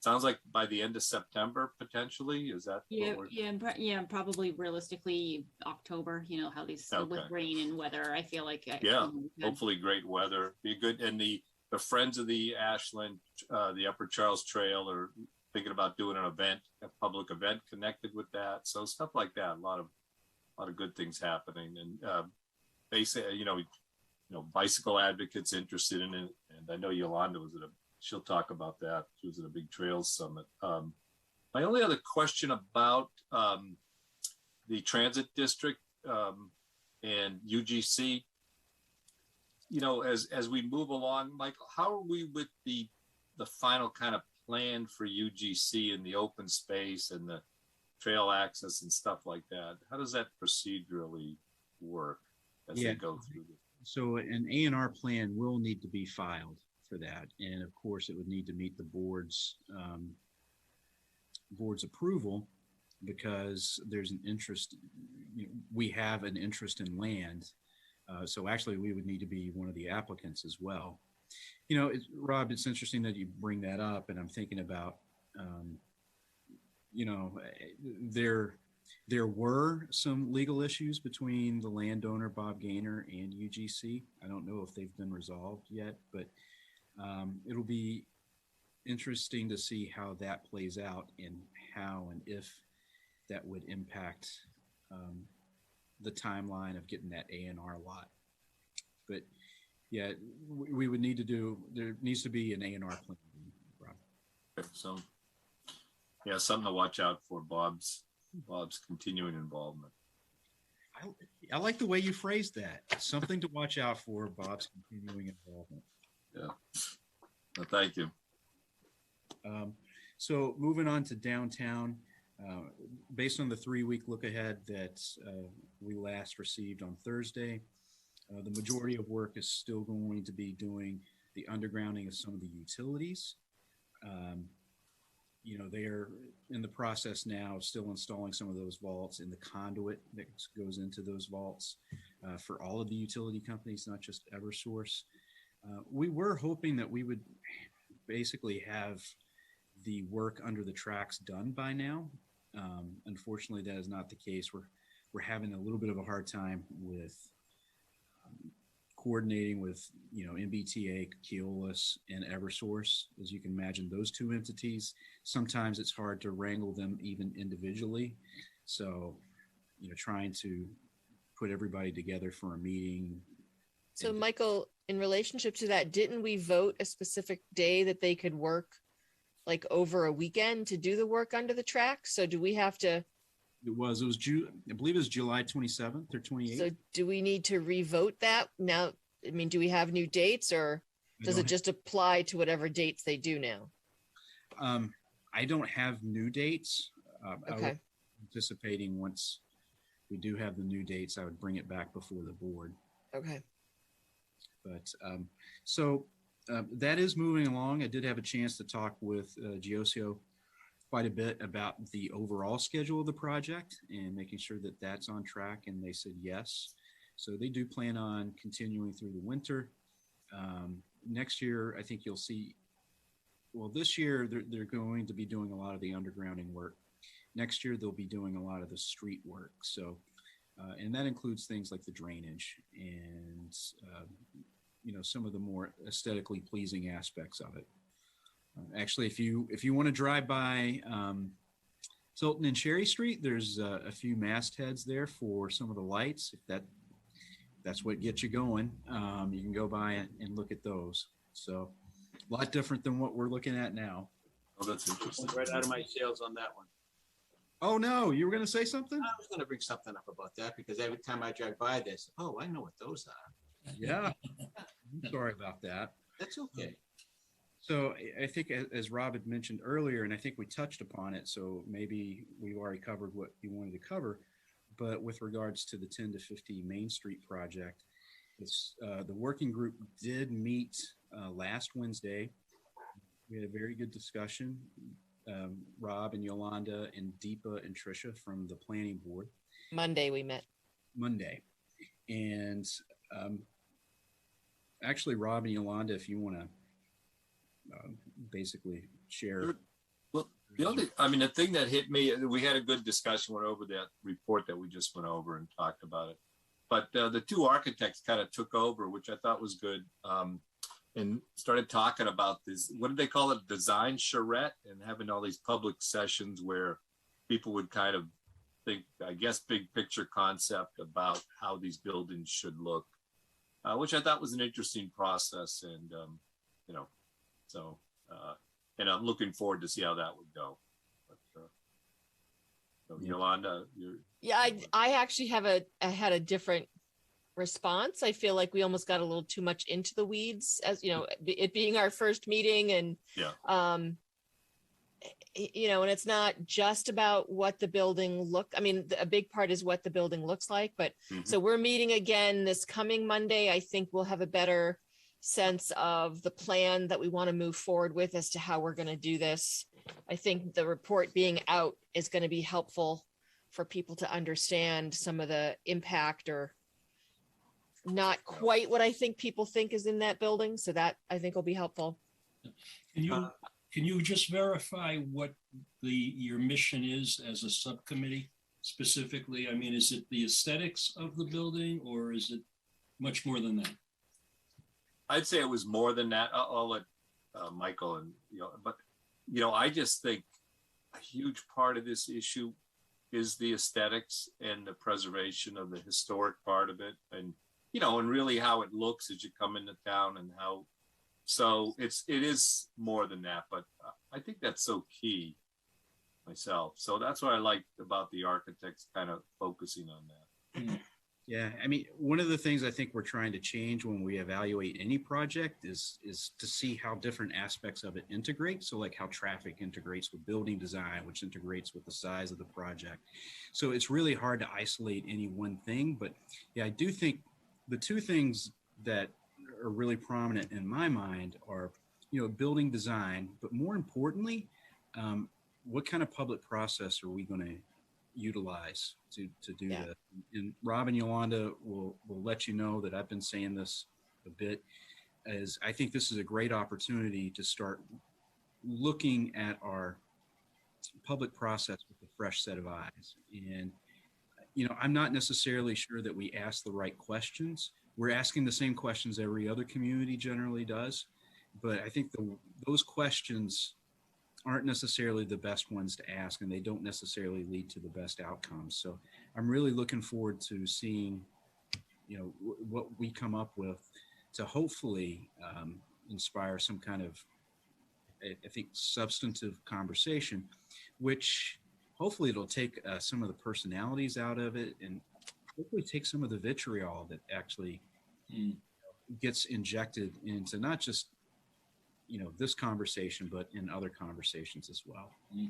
Is the developer part of this subcommittee? I mean, is he attending these meetings, or? So we've had one meeting, Steve, and we're going to have a second meeting next week. And at that point, we're going to sort of lay out a timeline and a process when we're going to include the developer in it, when we're going to, possibly ask April to come and speak to us directly, when we talk a little bit more about what that public process will be. As Michael said, this is a big project and could have major impact on our downtown. And we want to make sure that not only that we get the project, and I don't think that we're not going to get to a point, but I think we're going to set up the public process and set up the process that will then help the developer come back to us for the development agreement and to planning and Concom and things like that. Okay, great. One last question. Do we have any update as to where Mr. Gordon is at this point in time? Is he still pursuing a partner? Is he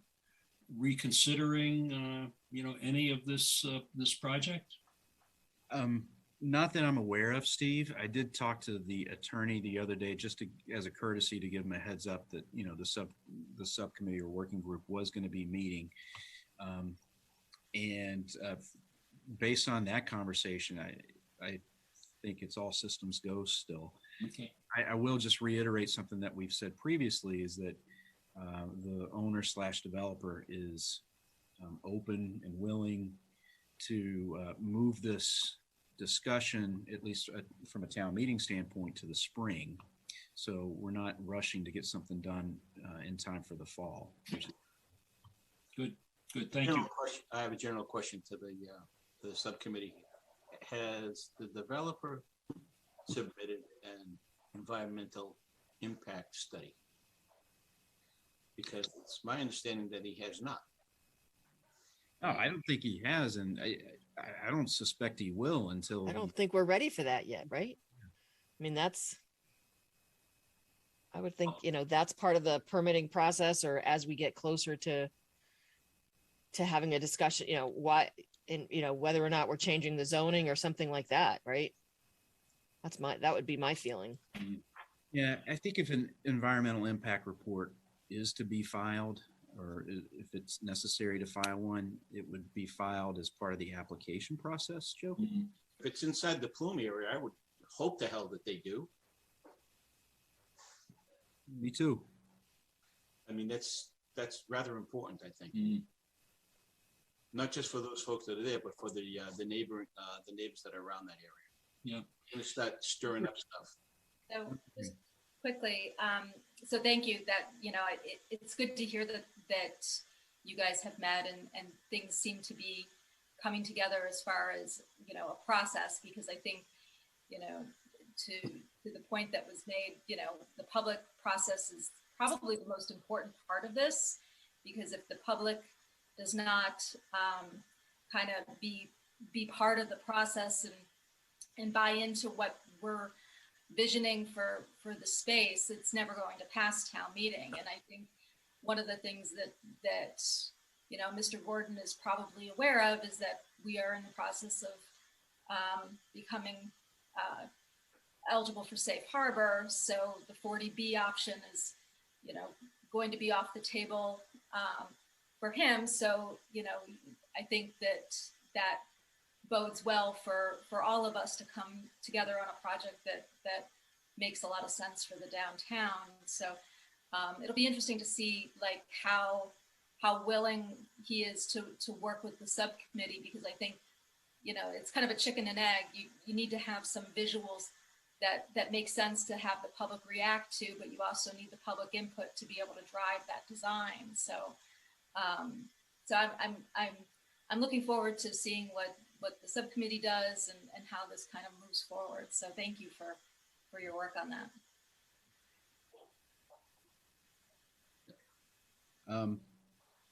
So that's downtown.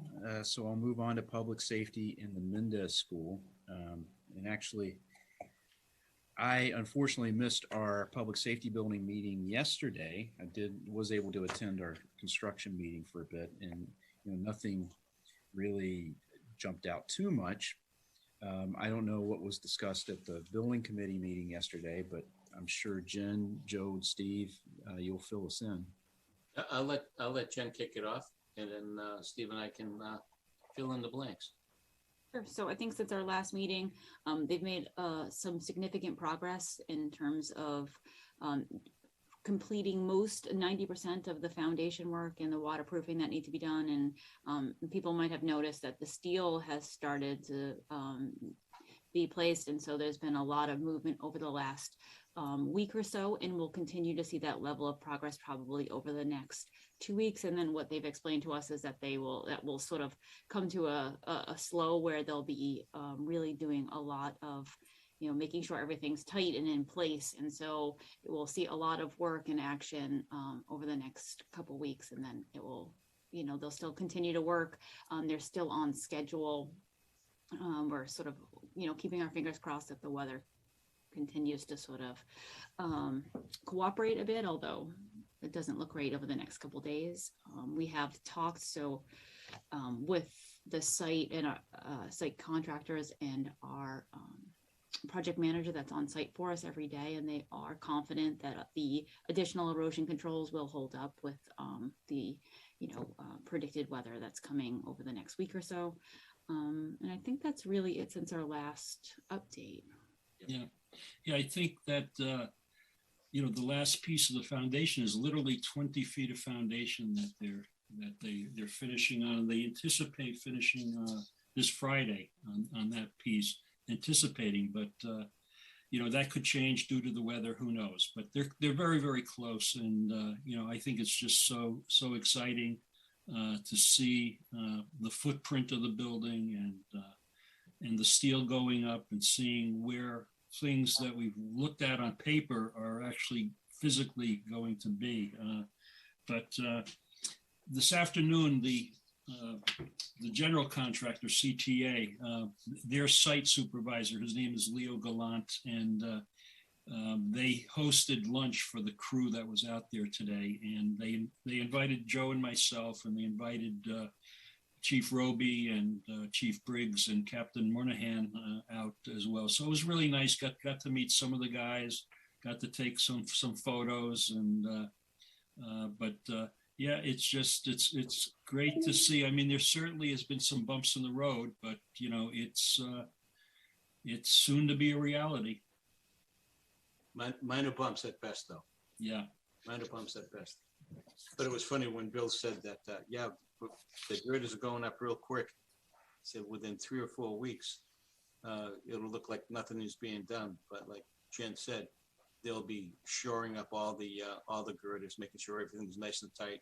Everything is plumb, so everything is straight, and it's ready for the next phase of putting the interior walls in and getting all that done. So yeah, it's a big erector set.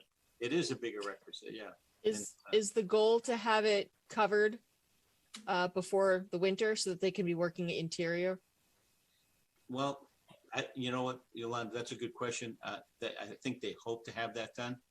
But there's a question with electricity and power on site, and hopefully Eversource can get that temporary line in so they can get the lighting and everything that's in there, because even though they're working during the daylight and stuff, it's starting to get a little darker, and under the OSHA requirements, they need to have, you know, lighting inside that structure as well. Right, right. So if anybody's interested, there's the monthly reports we get from Vertex, our project managers. They're posted on our website, Public Safety Building website, and they're pretty extensive. They go through the progress report. They go through the payment pay down, talk about change orders, photographs. So it's pretty comprehensive, and it's well done, and they're all posted on the website. Cool. Yeah. Good work. Everything's moving along. Then we get to the Mendez School, and so just to give an update on the general picture, the project is still before the planning board, and so they're still asking for information, and we're trying to provide information to the best of our ability. So that, and you know, obviously there's been some conversations around some specifics regarding the design. I don't know if, you know, now's probably as good a time as any to talk about some of those, and this, you know, not just about the issues, but just really just kind of the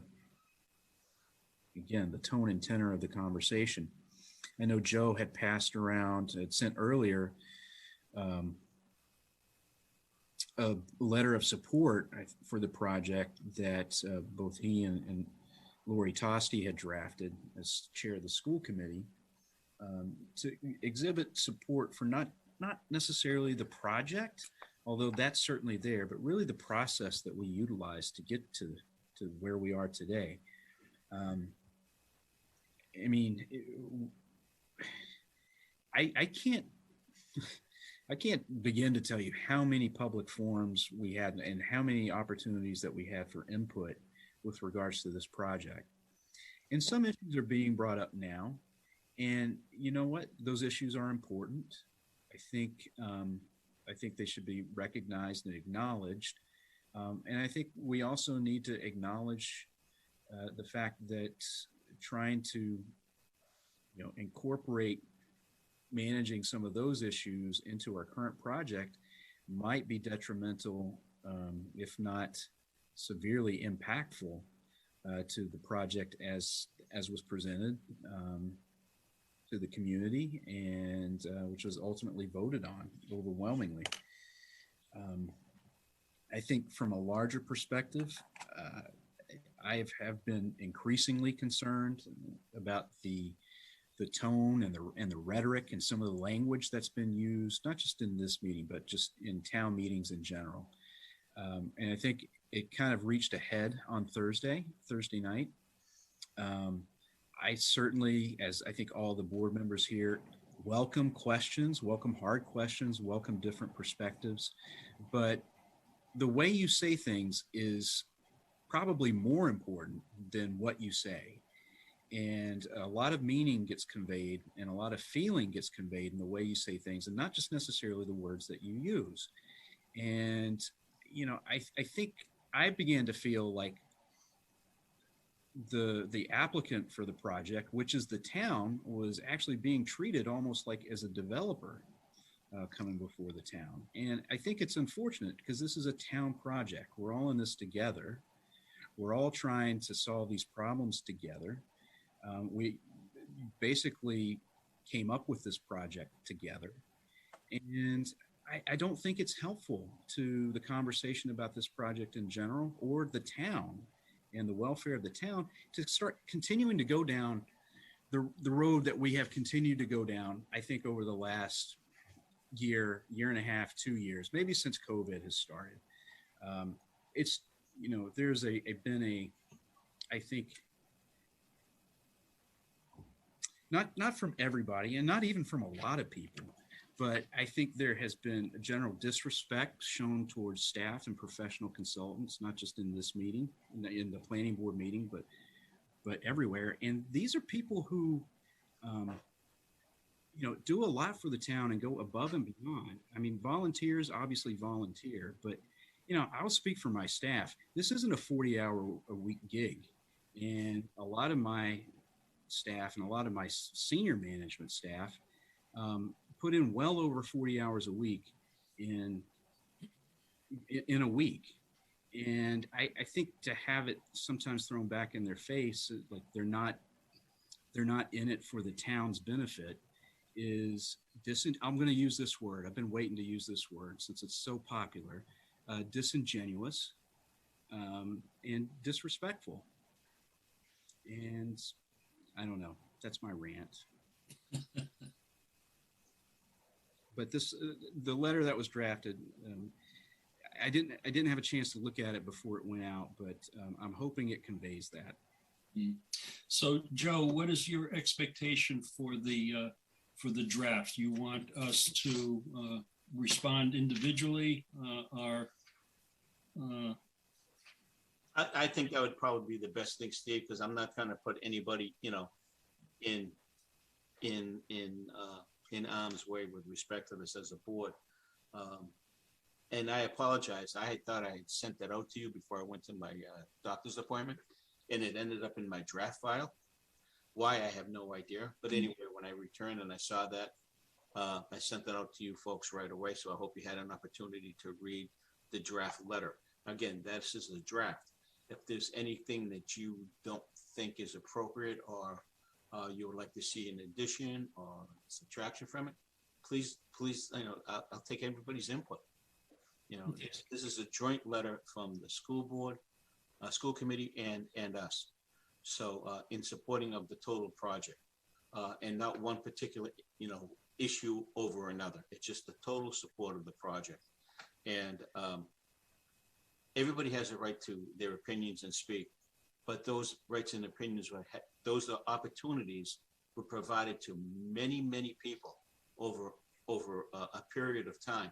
And why the 11th hour? It's being, you know, raised again. It's very disconcerting to me in that sense. Yeah. What is the real rationale that's going on here? What's the reason behind the reason here? Yeah.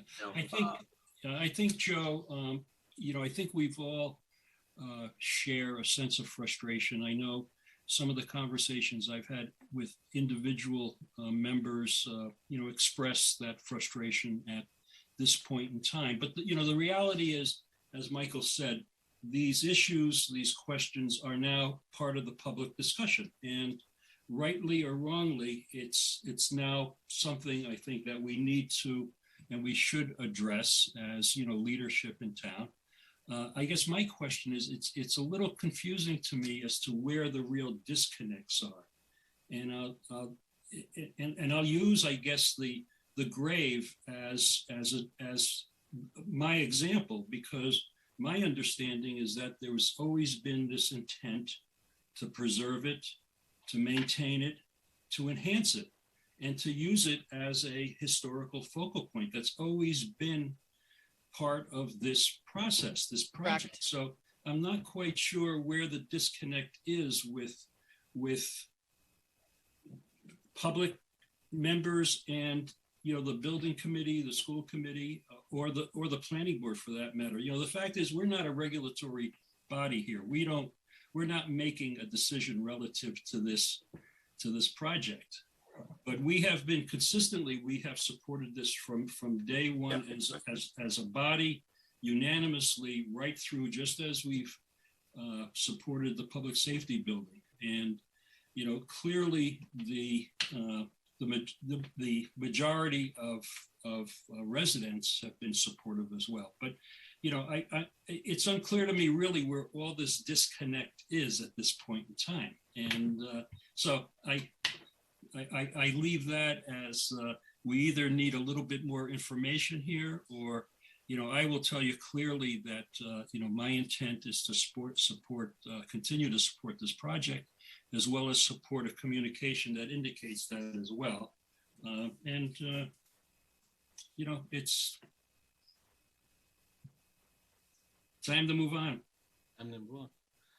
Just if I could say something. Go ahead, Russ.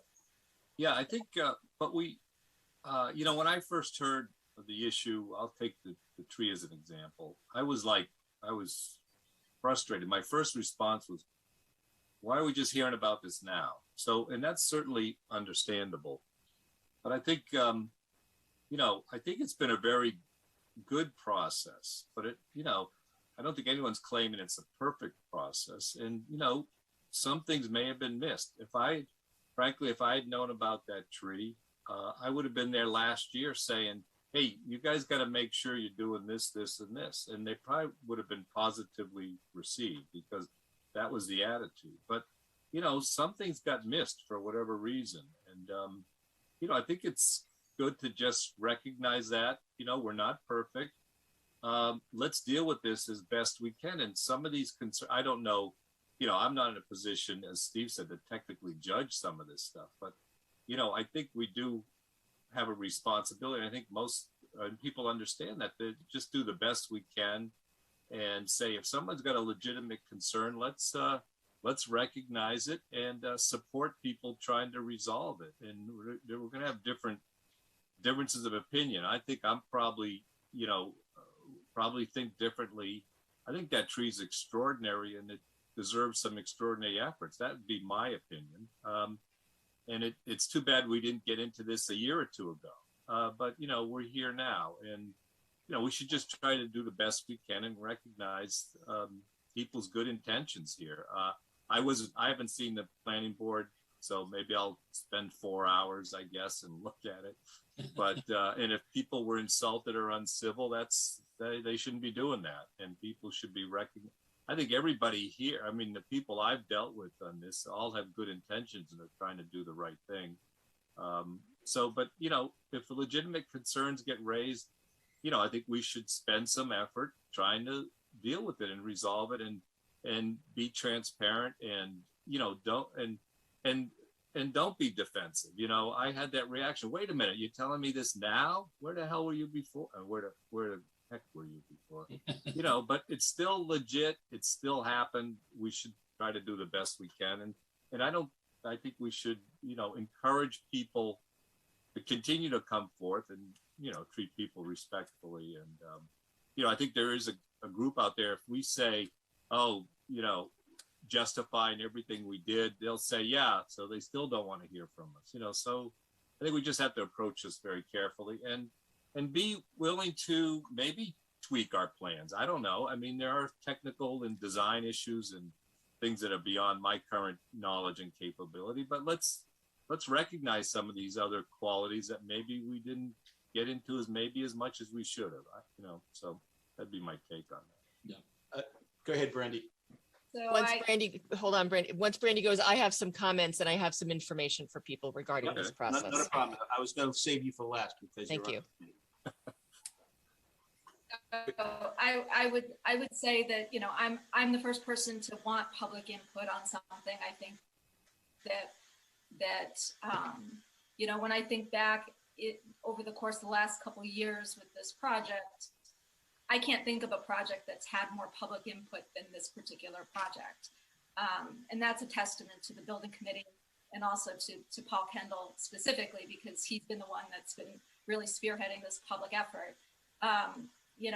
When I think back to town meeting and the reason that we held town meeting in January to make sure that we kept the MSBA timeline, and we came up with this very unusual town meeting where we were able to have residents come and socially distance and vote, and they queued up outside in the cold in January, happily wearing masks to be able to vote for this.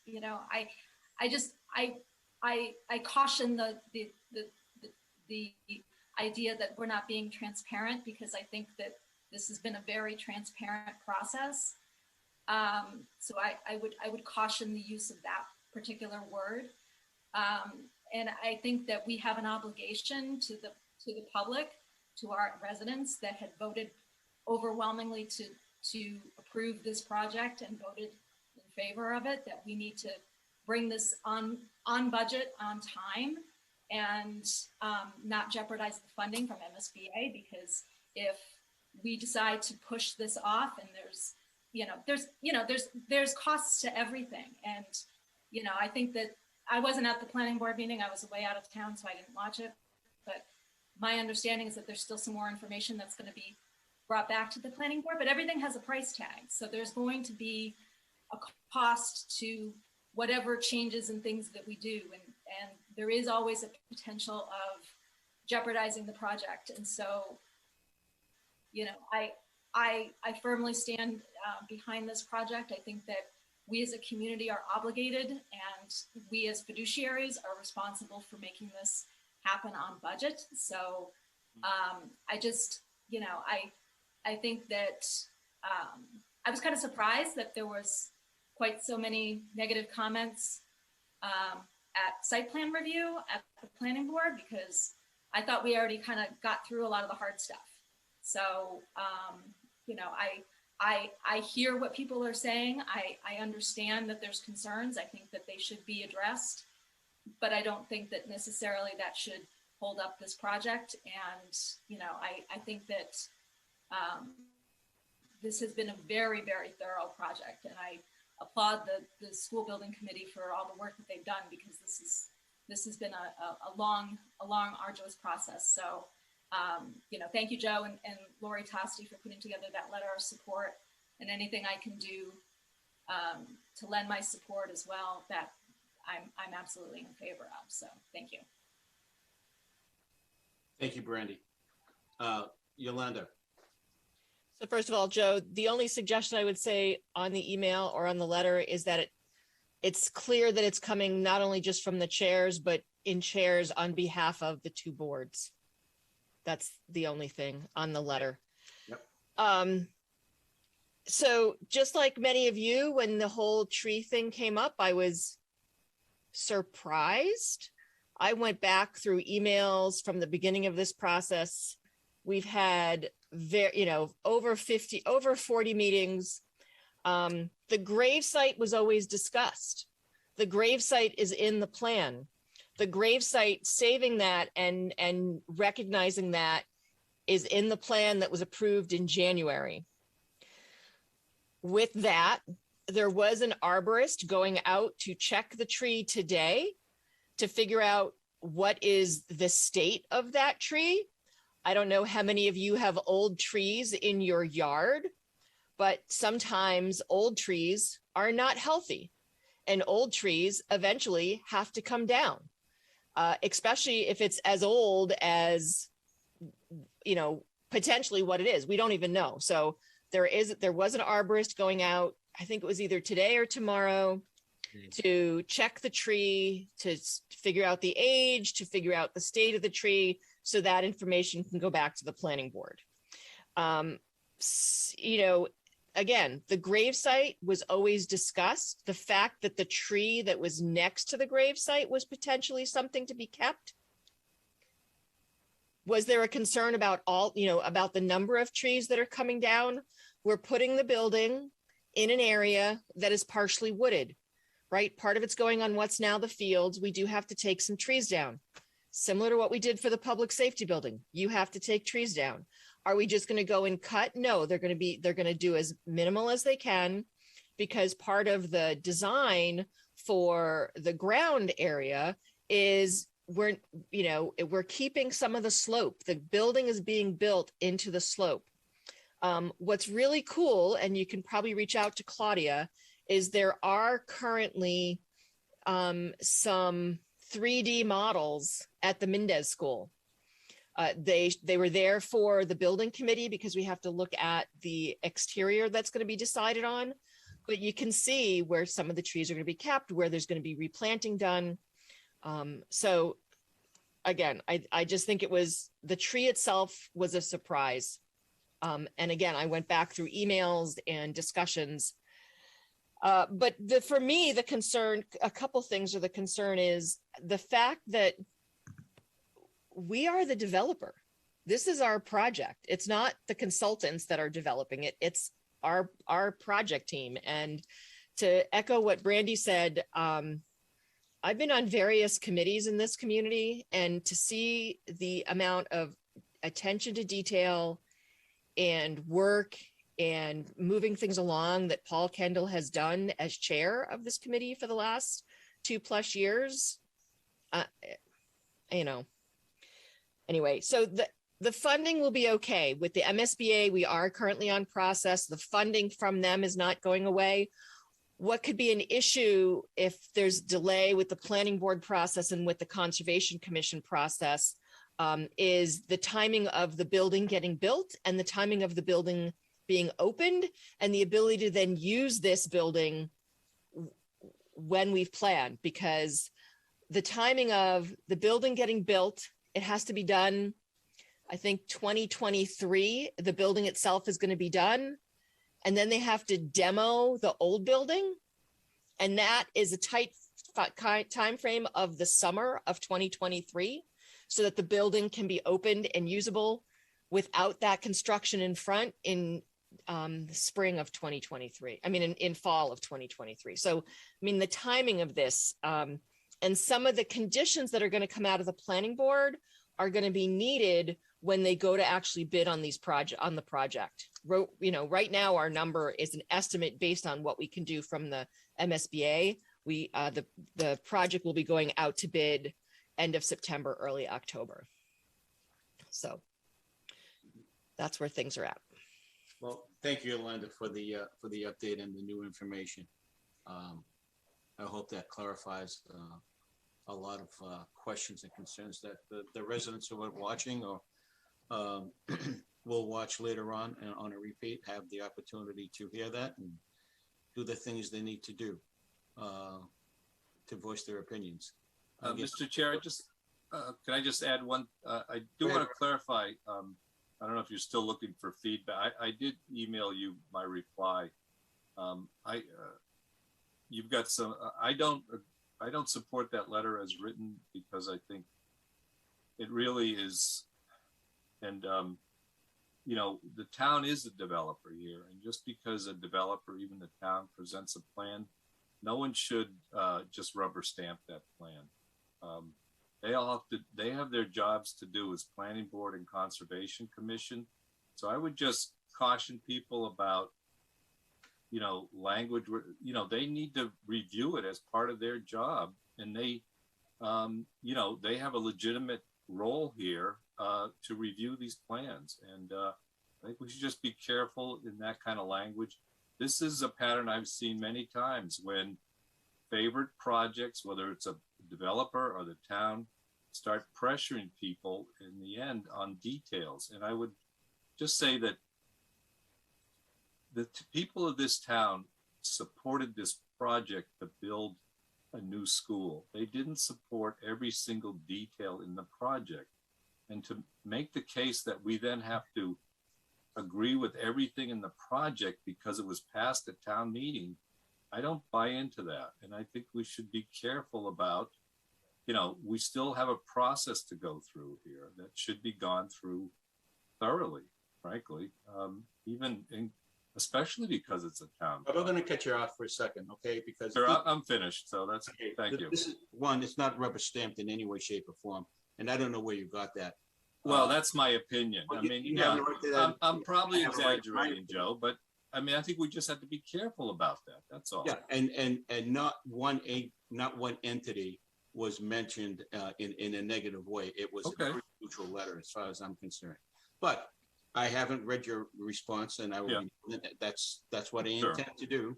It's Okay, going to thank be a you. rainy day tomorrow, so I'll be doing a lot of that. Rainy day. I'll For be you. reading everything that you all sent to me, and I will respond accordingly to everyone's email. Yeah. Thank you. I know you will. No, I absolutely will. It just as one final thing, because I know we have to move on, but Yep. You know, I do want to express the fact that nobody is looking to shut anybody up. I think the questions are good. And I think one of the things we're talking about is the things need to be asked respectfully. And then we Sure. also need to analyze the consequences of what we do. But the planning board process is working. You know, there was an issue with the sign, the electronic sign. I think that's gone, you know, the planning board I think we're going to see that moved based on the planning board process. I think there were a couple of other issues that were brought up, or that the planning board had brought up, which, you know, the team has found a way to mitigate whatever issues are or address some of those issues are. It does work, but sometimes it's very fragile. And anyway, I'll leave it at that. Mm-hmm. But it works both ways too, Michael.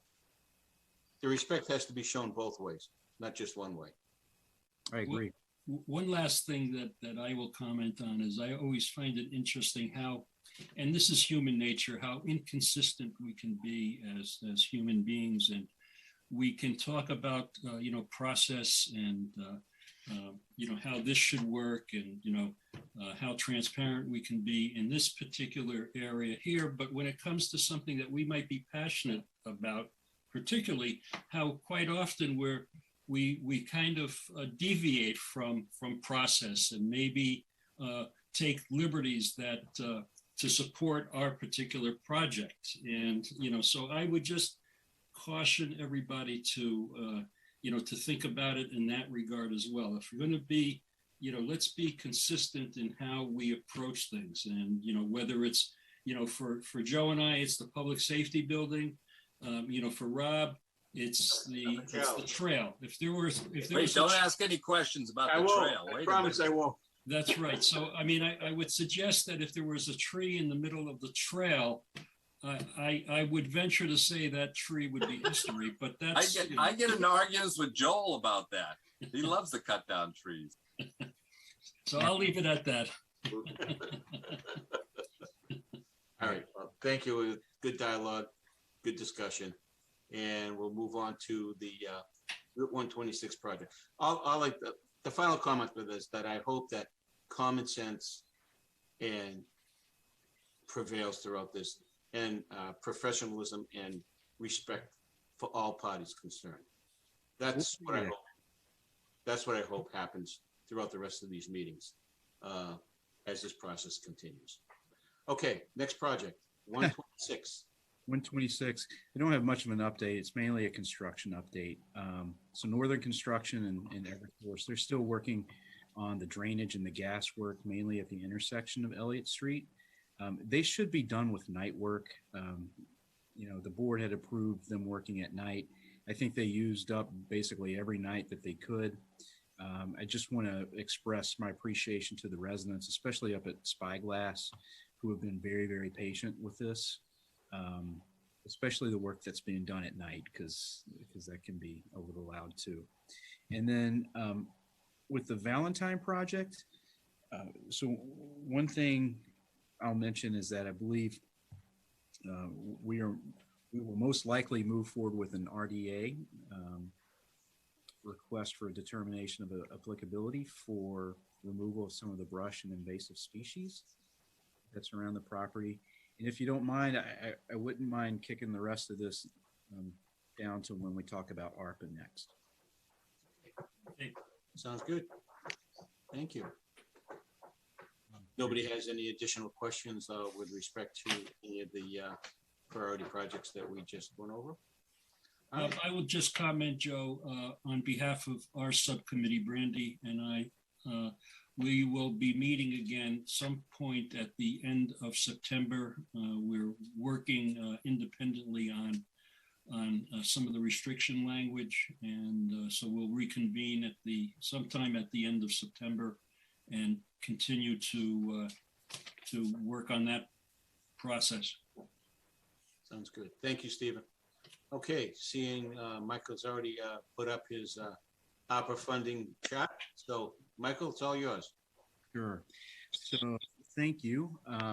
This is something that we have been talking about, is in anticipation of getting these federal funds through the American Rescue Plan. And we're getting approximately $5.3 million, not all at once. We'll be getting $1.8 million directly from the federal government, and then the remainder is going to go through the state. And actually, it's our share of the county's allocation, Middlesex County's allocation of ARPA funds as well. But again, it totals $5.3 million. It's certainly an opportunity that we can utilize to finish some great things and potentially start some new ones. There are restrictions associated with it, although it's very, very loose. So what I've done is I've actually put together a proposed plan, and this is just a draft, that talks about some of the things that we can do with this ARPA money, or recommendations. And you know, I'm hoping to get the board's feedback tonight, obviously. At that point, I'd like to open it up for public comment, whether or not we utilize a survey or some other format, and open that to public comment for about a month. And at that point, we can take that public commentary and bring it back before the board at a meeting and hopefully finalize a plan.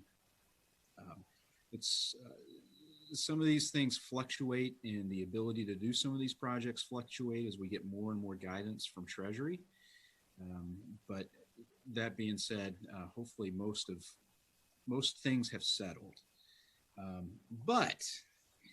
Well, before I do that, let me just go through the spreadsheet a bit. So on the left axis here, I have different categories that, you know, coronavirus related money has been spent on. In the blue here, we have ARPA specific funding. And then over here in the red/pink are other funding sources. And the reason I did this was because I wanted to give really kind of a holistic picture of our funding strategy for, I think, some of the things that we want to finish and what we want to get accomplished in the future. So I hope it's not confusing. I hope it provides a little bit more clarity into the big picture of what we're trying to do. Originally, I had $500,000 earmarked for revenue loss and operating support. We had already anticipated using $350,000 when we put together our FY22 budget. Unfortunately, Brittany has tried to do many calculations, and unfortunately, we can't find a way to use these funds for revenue and operating support. There's criteria and guidelines. Like I said, Brittany has tried a number of different ways to make this work in our favor, and she couldn't do that. And I believe I've provided the board, at least in this latest packet, some analysis and some work that she's done. She did a great job on that. So moving down into more of the community development projects, community investment, I like to say. So the downtown project, I had 563 allocated from our direct allocation and 1.7 million from the county allocation. I just want to be clear that this isn't additional funds over and above what we had last talked about. What this is doing is you know, this project qualifies under ARPA for a number of different reasons. And so basically by using ARPA funds to do this, we free up funds that we were anticipating using for the project for other projects, if that makes sense. So that is the downtown project. I will get to the Valentine project, and I have 500,000 slated from ARPA, but as you'll see, I've got $1.5 million in total. At our last town meeting, we had appropriated $125,000 to do the roof and to do part of the foundation. And as we started to put together the RFP for that, we had our building commissioner come out there, who actually had a structural engineer come out there and had significant reservations about trying to do those projects without some ancillary equipment and things like cabling.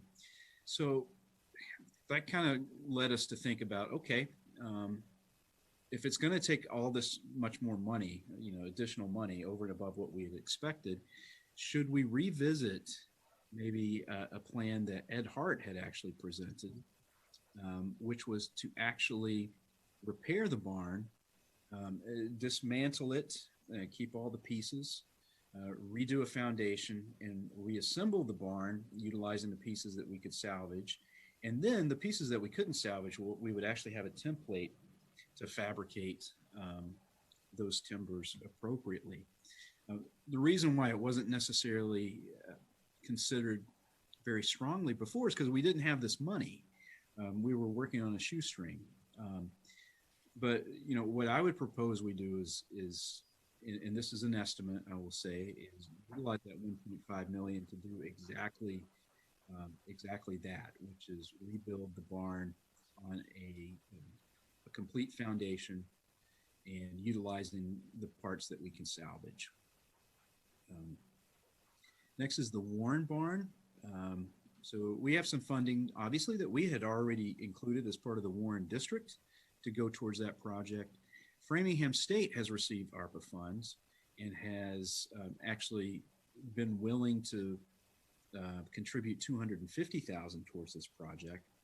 And Dale Hamill, who's the executive vice president there at Framingham State, and I had talked about the possibility of maybe approaching Senator Spilka to fund the rest utilizing state ARPA funds that they get. And I think the delta would be about $300,000. So that's why you see that as outside ARPA funds. I do have Upper Charles Trail here, although I have it funded through other things. It's still there, and the funds would be used for land acquisition, design, and construction of portions of the Upper Charles Trail. And I think the two sections that we're really specifically talking about come out of Memorial Drive, whether or not we're going to go up towards High Street or whether or not we're going to go down towards the state park and across Pine Lake. And hopefully we'll be able to accomplish that. 10 to 50 Main Street business assistants. We talked when we were going over April's report, how one of the challenges that we face is what do we do with the existing businesses there? And I think most towns would say, okay, well, it's, they've got to figure it out. But we're taking a little bit more of a compassionate approach. And $100,000 I have scheduled to potentially be used for assistance to help relocate or move businesses out and move them back in, or provide some type of relief for those existing businesses. Land acquisition, there are several parcels that we have an interest in or have already expressed interest in, and some that we might not know about that are just kind of coming into the picture right now. There's some land off of Olive Street that is up for sale, about 10 acres, as well as some properties that surround the town forest.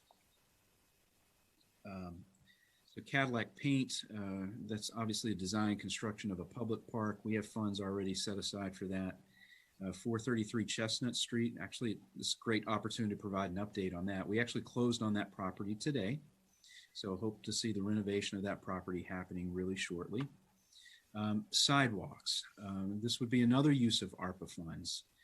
So the funding here would be for the construction of new sidewalks in town, and specifically we would be looking at 135, that stretch between Marathon Mobile and where the sidewalk picks up again right before you get to Franklin Road, and then also on High Street as well.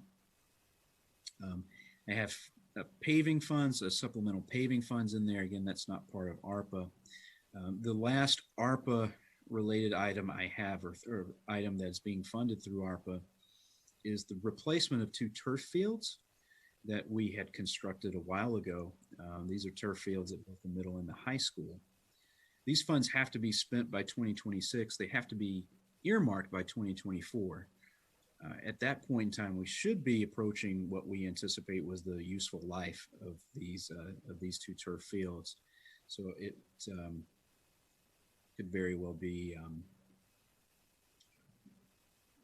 the time to replace them. So I think that's about it. I obviously I'm here to entertain your thoughts and get your feedback and input and seeing what we can do. Hey, Michael, with respect to the sidewalks, I know 135 is important as a mainstay, especially heading up to the high school as well, replacing those as well. Has there been any discussion about putting sidewalks on Cedar Street, on the lower end of Cedar Street? There's a lot of people, in the condo areas do walk, as well as the areas off of Fermier, and that area as well. And that road is very narrow. That's a great point. Yeah. Cedar Street, we have looked at Cedar Street. The problem is the amount of takings that we would need to do. I get it. Yeah. So, it's a narrow road already. And I believe it's a scenic road. Right? Don't we have to worry about that? I think that is an element, especially if we start looking at removing trees. Well, just to piggyback on Joe's observations and Yolanda about how, in terms of sidewalks, it strikes me as eventually, have we done an evaluation, or is there some kind of, I know we go through the complete streets process, and, when you decide that we're going to do limited sidewalk funding, how are we deciding, say, between Cedar and 135? And, I would also note that Cedar leads to the high school, and they could use some sidewalks. But anyway, so what's the process for evaluating? I mean, maybe that's part of this public process you're talking about, Michael, but, is there some way we can kind of analyze and evaluate how we're going to do limited scarce sidewalk money, I guess? I will have to think about that, Rob. The board's obviously going to play a role in selecting, what's going to be done, and what sidewalks are going to be done. To be perfectly frank with you, the ones on 135, that's something that I have heard constantly since I've been here. Originally, Bill DePietri was going to do that when he developed the Valentine property. He was going to pay for that. Of course, we purchased the property and eliminated that as an option. And ever since then, I've been hearing a lot more about the sidewalks, just especially because it's a conduit from people or kids from the middle school to get to points west of the middle school. High Street, Doug would have more information on the ability of that. The other thing it reminds me about High Street is the Upper Charles Trail is going to be on High Street for at least some length. So keep that in mind as well. If you recall, from near the train station up to I forget, is it Joe's Road? What's that road up there? Whittemore. So we've got some, that's in the plan, Whittemore and pass to the next one. Anyway, so okay. I don't want to take up time. This is complicated stuff. But, Yeah, and I think if you have some side ideas for where sidewalks need to go, please just send them to me. And, we'll look at what we're working with and figure out a way to, if we need to, whittle it down. Can I just make some comments? Is it my turn? I don't want to cut Joe off. Go ahead. So Michael, yeah, I like the way you've approached this, trying to kind of give it a holistic picture of other funding and other projects. I think that's great. And I think getting some public feedback is good. I don't know, are you thinking about actually doing like a Zoom presentation for the public feedback, or just having people kind of do some kind of surveys, or what are you thinking? I was thinking about a survey, but there would need to be some type of explanation. Yeah, I didn't want to volunteer you for more work, but I think it'd be good to have at least a brief intro where you explain how you approach this and what we're dealing with. I would guess some of my initial feedback, which I think I shared earlier. I think $1 million for the turf field. We should look at maybe if we freed up $1 million in this plan or close to it, we could address some, I think other things, and maybe we should look at how to bond for those fields. I don't know if that's, they have their own kind of potential revenue or appropriations. And I think this is a good time to really look at open space, and I'm glad to see there's some of that here. And if there's any other, I think if there's anything we're missing in housing, I think we've done a lot of work, but if there's anything missing in terms of acquiring certain key parcels, whether open space or housing or for the Upper Charles Trail, this is a good time to think about that. But the one thing that does hit me is that we've got $1 million of this funding for turf fields, which is a big chunk. It is a big chunk. It's 20%. So anyway, with that, it's a great problem to have here. So Would agree. Any other comments or questions with respect to Michael's ARPA presentation? With some of the funding you would like to see go? Steve, go ahead. So it's fair to say, Michael, this is a reasonable compilation between, some of the priorities that you've addressed, as well as the board. Fair to say that this represents your discussions with board members, and you've compiled this in that respect. And so what we're missing at this point is that opportunity for the public to weigh in as well.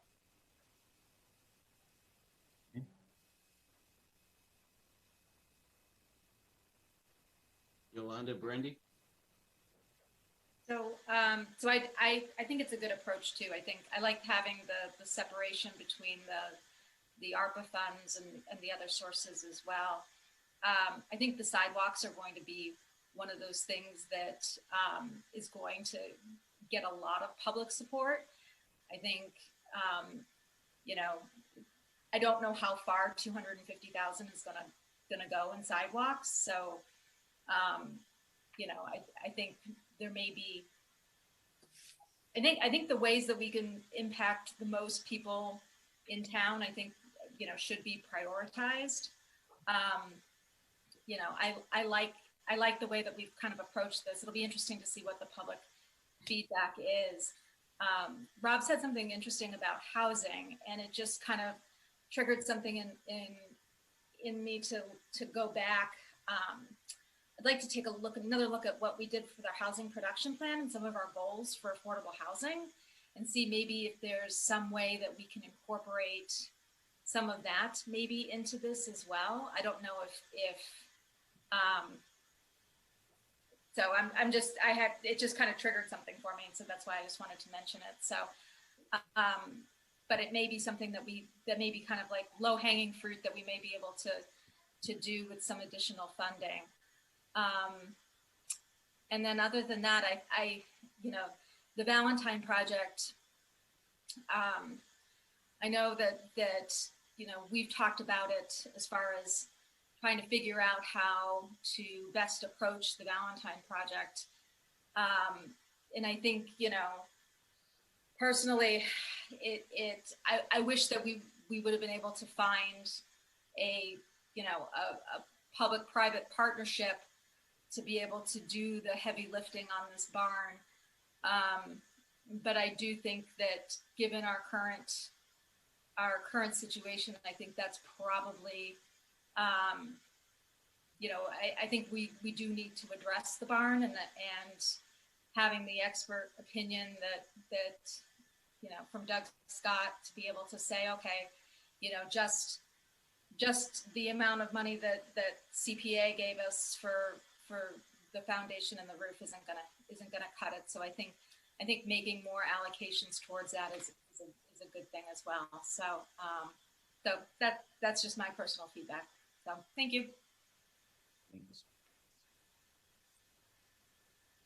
Thank you, Brenda. Anybody else? Yep. Yeah.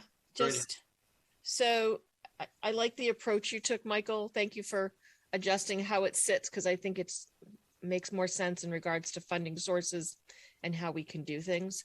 I definitely think a public process just to see if we have the pulse and what you've decided, what you've put forward, the community supports this, because my feeling is these are our tax dollars coming back to our community, and we want to make sure that we're doing the best we can for as many people as possible. So that's it. Thank you and thank you to Brittany. That detailed analysis in regards to the revenue was interesting reading, in regards to calculating lost revenue. So thank you for that, and thank Brittany for that. Will do. Just, one last follow-up, kind of odd question. What's our thinking about this infrastructure funding, which is, I think is coming, and how does that fit into our big picture in this spending? What's the thoughts on that? I have none yet, Rob. I mean, I guess I can't blame you for that. Yeah. So it looks like the Senate has passed it. I think it's now going to be going to the House. I assume we'll see some type of benefit from that. Yeah, and it may be something to start thinking about infrastructure versus this kind of spending and what the difference is. The interesting thing, Rob, is I thought immediately of you when I saw that the Senate passed it, because one of the things that was holding things up was the SALT deduction and whether or not to repeal it or raise the cap. And so it looks like that is going to be moving forward. And I know I know that was something of great interest to you when that cap was put on there, that $10,000 cap on the state and local tax deduction. So. Oh, right. Oh, God, I'd forgotten about that one. Yeah, very good. That's interesting. Yeah. Okay. Yeah. Okay. But so this is great feedback, a great start. Again, there's a couple of number of moving parts here. Obviously, it's what we want to do, but then also cash flow as well, and how kind of like the workload now and the workload in the future and things like that. But I think we're off to a good start. I don't think they can see me. All right, go ahead, Robin. I didn't think you could see me, Joe. He's got a small picture there. You have a very small picture. Hey, good evening to everyone. Just about the Valentine Estate, I'd like to thank the DPW for cleaning up the lawn and making it look presentable, and moving forward with Michael's admonition of that we could take the bond down and the money. I think it's a good idea, and we really have to get the general public psyched up about it and continue doing work on it. And it's been stagnant for 2.5 years, and hopefully we're gonna move forward in a positive way. Yeah. Thank you, Robin. Thanks, Robin. Yeah. Thank you, guys. Yeah. Thanks, Robin. I agree. I think once folks start to see progress being done, changes, improvements to the property, I think you'll start to see the buy-in from the general public. And we really have to get the general public or the citizens of Ashland to really participate in bringing that place back to what it was. Be proud of it. Agreed. Thanks, Mike. Thanks, Robin.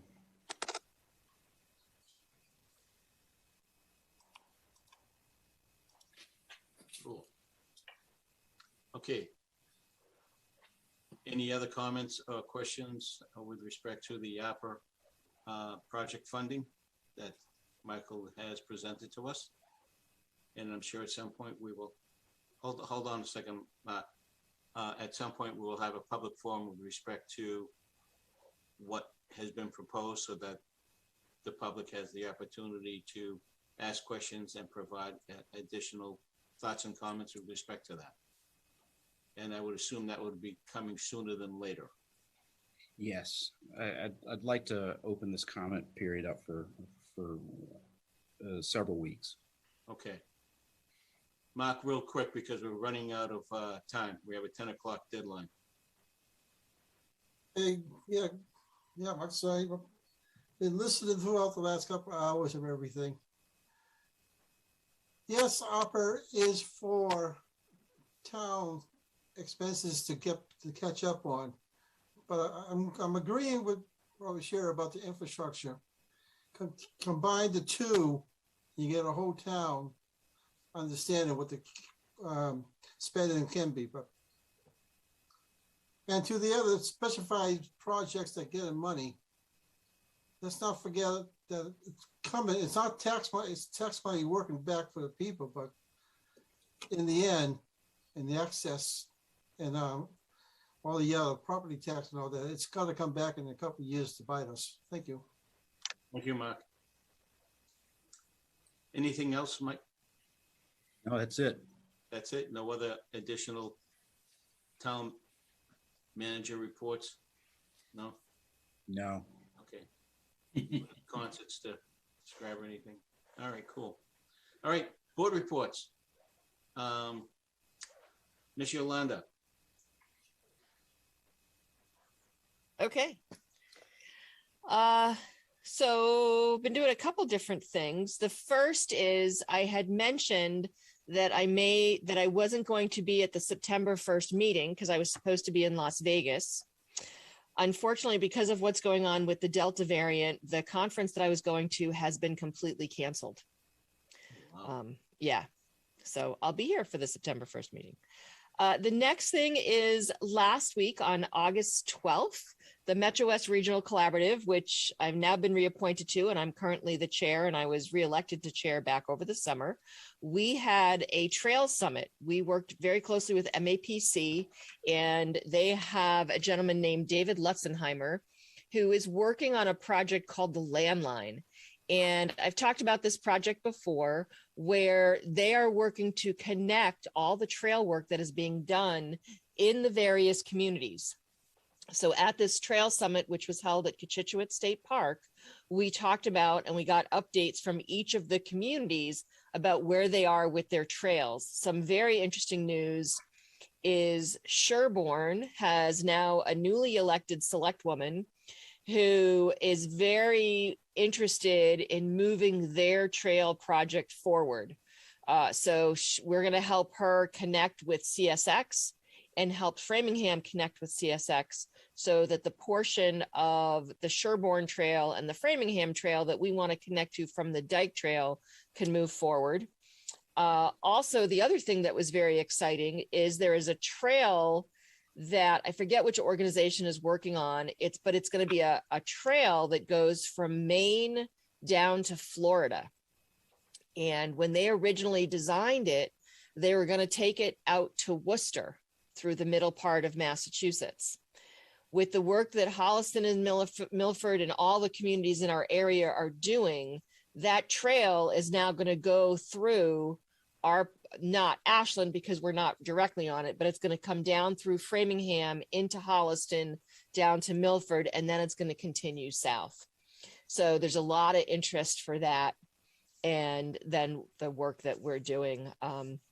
So it was a great morning. We got to walk over the bridge near Home Depot over Route 30. I didn't have the time to do the one over Route 9. Josh Ostroff, who is from Natick and has been a big supporter of trails from Natick as well as his regular day job, He fortunately had the key, but that section of the trail is now open, and Framingham is really actively working on their section to be able to go north to the Bruce Freeman Trail. So the goal and objective is someday that you'll be able to get on the Upper Charles Trail in Ashland and access a trail that will take you all the way out to Northampton and potentially further west, and then potentially further south. So the excitement was just was really palpable there. And there was a really good representation from Ashland. We had probably 3 or 4 members of our trail committee there. So that was good. And then just, it was just a really fun event. So yeah. But exciting things. And I truly believe that with ARPA funds, as well as infrastructure funds, plus the support that's coming from our state legislature, as well as our governor, they are really looking to support these trails and create them and make sure that they're getting built so people can use them. So I think now is the time to sort of seize.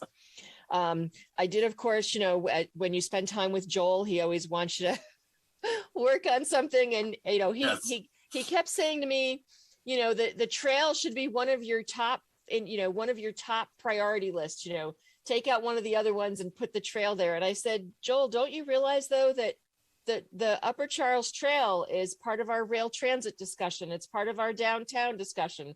It's part of our Route 126 discussion. It's part of our public, so even though it's not listed as a specific priority in my mind, it is included in a lot of these other things. So and then the other thing that's more personally for me, I have been on the board of the Metro West Conference for Women. We are doing our 5th conference this September, and I have been chosen as a speaker to talk about leadership during crisis. So to talk about what we've been doing through the pandemic, as well as just leadership in general. So I'll be speaking on a panel, and that's on September 30th. And that's it. Very good. Thank you, Yolanda. Thank you for all the work that you do for us and for the town. Thank you, Joe. Okay, I'll skip around a little bit. Mr. Steven. Thank you, Joe. So just a couple quick things, because we're bumping up against that 10 o'clock time. Just confirming the Dragonfly Festival is scheduled to occur on September the 18th, 1 to 5 p.m. The Corner Spot, the Historical Society. And we've got a full complement of dance performances, music performances, food vendors, artisans. And so it'll be nice to get back to, after missing a year, back to a live festival. So put that on. Actually, you approved it in our consent agenda, so thank you for that. And then last thing is I just want to make notice that the board, we funded at our last meeting monies for a senior barbecue. We are going to be the sponsor of that event.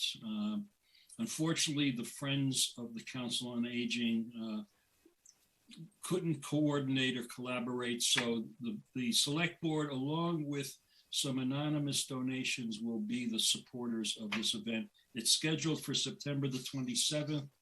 If any of you are available to participate, to help serve food, to so on, I'll remind you as we get closer to the event. But thank you for the funding, and that's my tune today.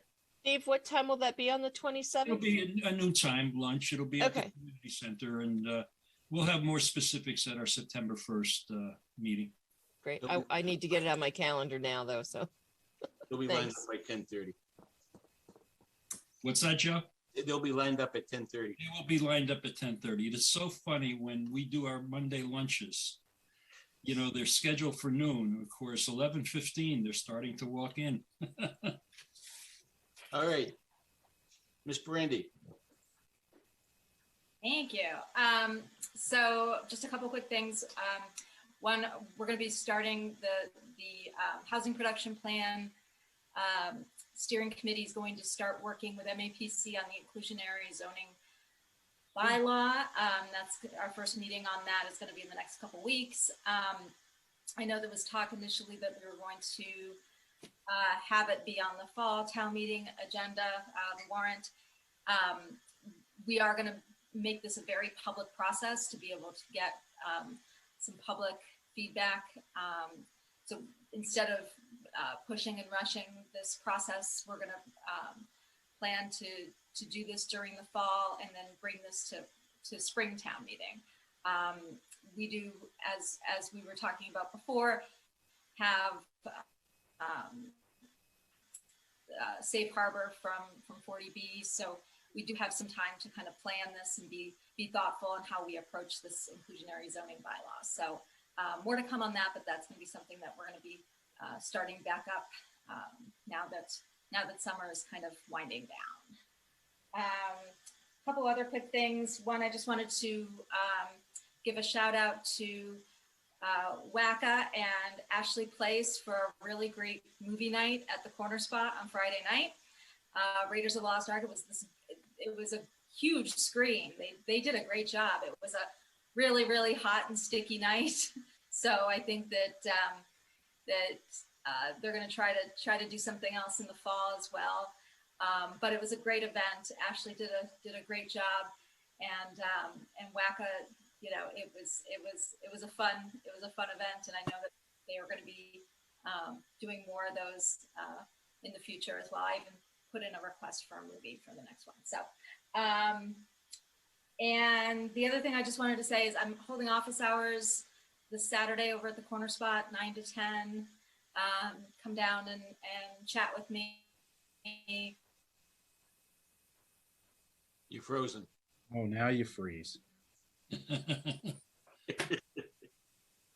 Market afterwards, so I'll be going. So, and that's it. And school's starting again at the end of the month. So just beware that school buses and kids are going to be back to school on the 30th. So thanks. Thank you, Brandy. Rob, Mr. Rob. All right. I think it's apparent that I'm not the only trail nut on this committee. So, you know, and Steve might be one as well, I have to say. So, We're all what's that? We all are. Yes. Okay. Yeah, I just want to add briefly to what Yolanda said about the CSX connection, just so people know. Sherburne was actually able to get that developer, you know, Maple Street, Elliott becomes Maple in Sherburne, and there's a bridge there. There is now a parking lot there and a trail that goes right onto the Upper Charles Trail in Holliston. It's great. And that really shows you that if we can connect, you know, somehow under that bridge through the CSX and to the Ashland property, that would be a key connection. And I did talk to Dennis Giambetti a week or two ago about, and Senator Spilka's staff, about opening up that discussion with CSX. So that's, anyway, people get a chance to go down there. That's a nice spot. The other thing I just briefly, quickly, I took one of the more important votes Tuesday, was it Tuesday, at the MBTA Advisory Board Executive Committee, where we actually voted and appointed the new board member to the MBTA. So that was kind of a big deal. I think you all got the press release. So it's Mayor Tom Koch of Quincy. And the interesting, he was the overwhelming choice. They kind of organized for it. But I think it's good for us. I supported him and voted for him. They have a good mix of mass transit, including commuter rail. And he is very interested. I said, we're happy to show you around Metro West.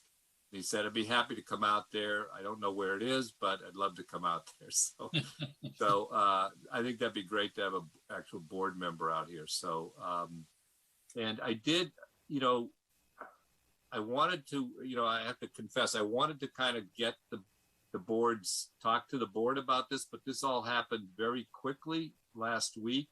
I was concerned about open meeting law stuff, so I didn't send things out saying, you know, who do you want me to vote for and things like that. But, you know, we should think about how that process might work, because I would have loved to get, you know, talk to people about that and get some feedback. But I think it's a good choice.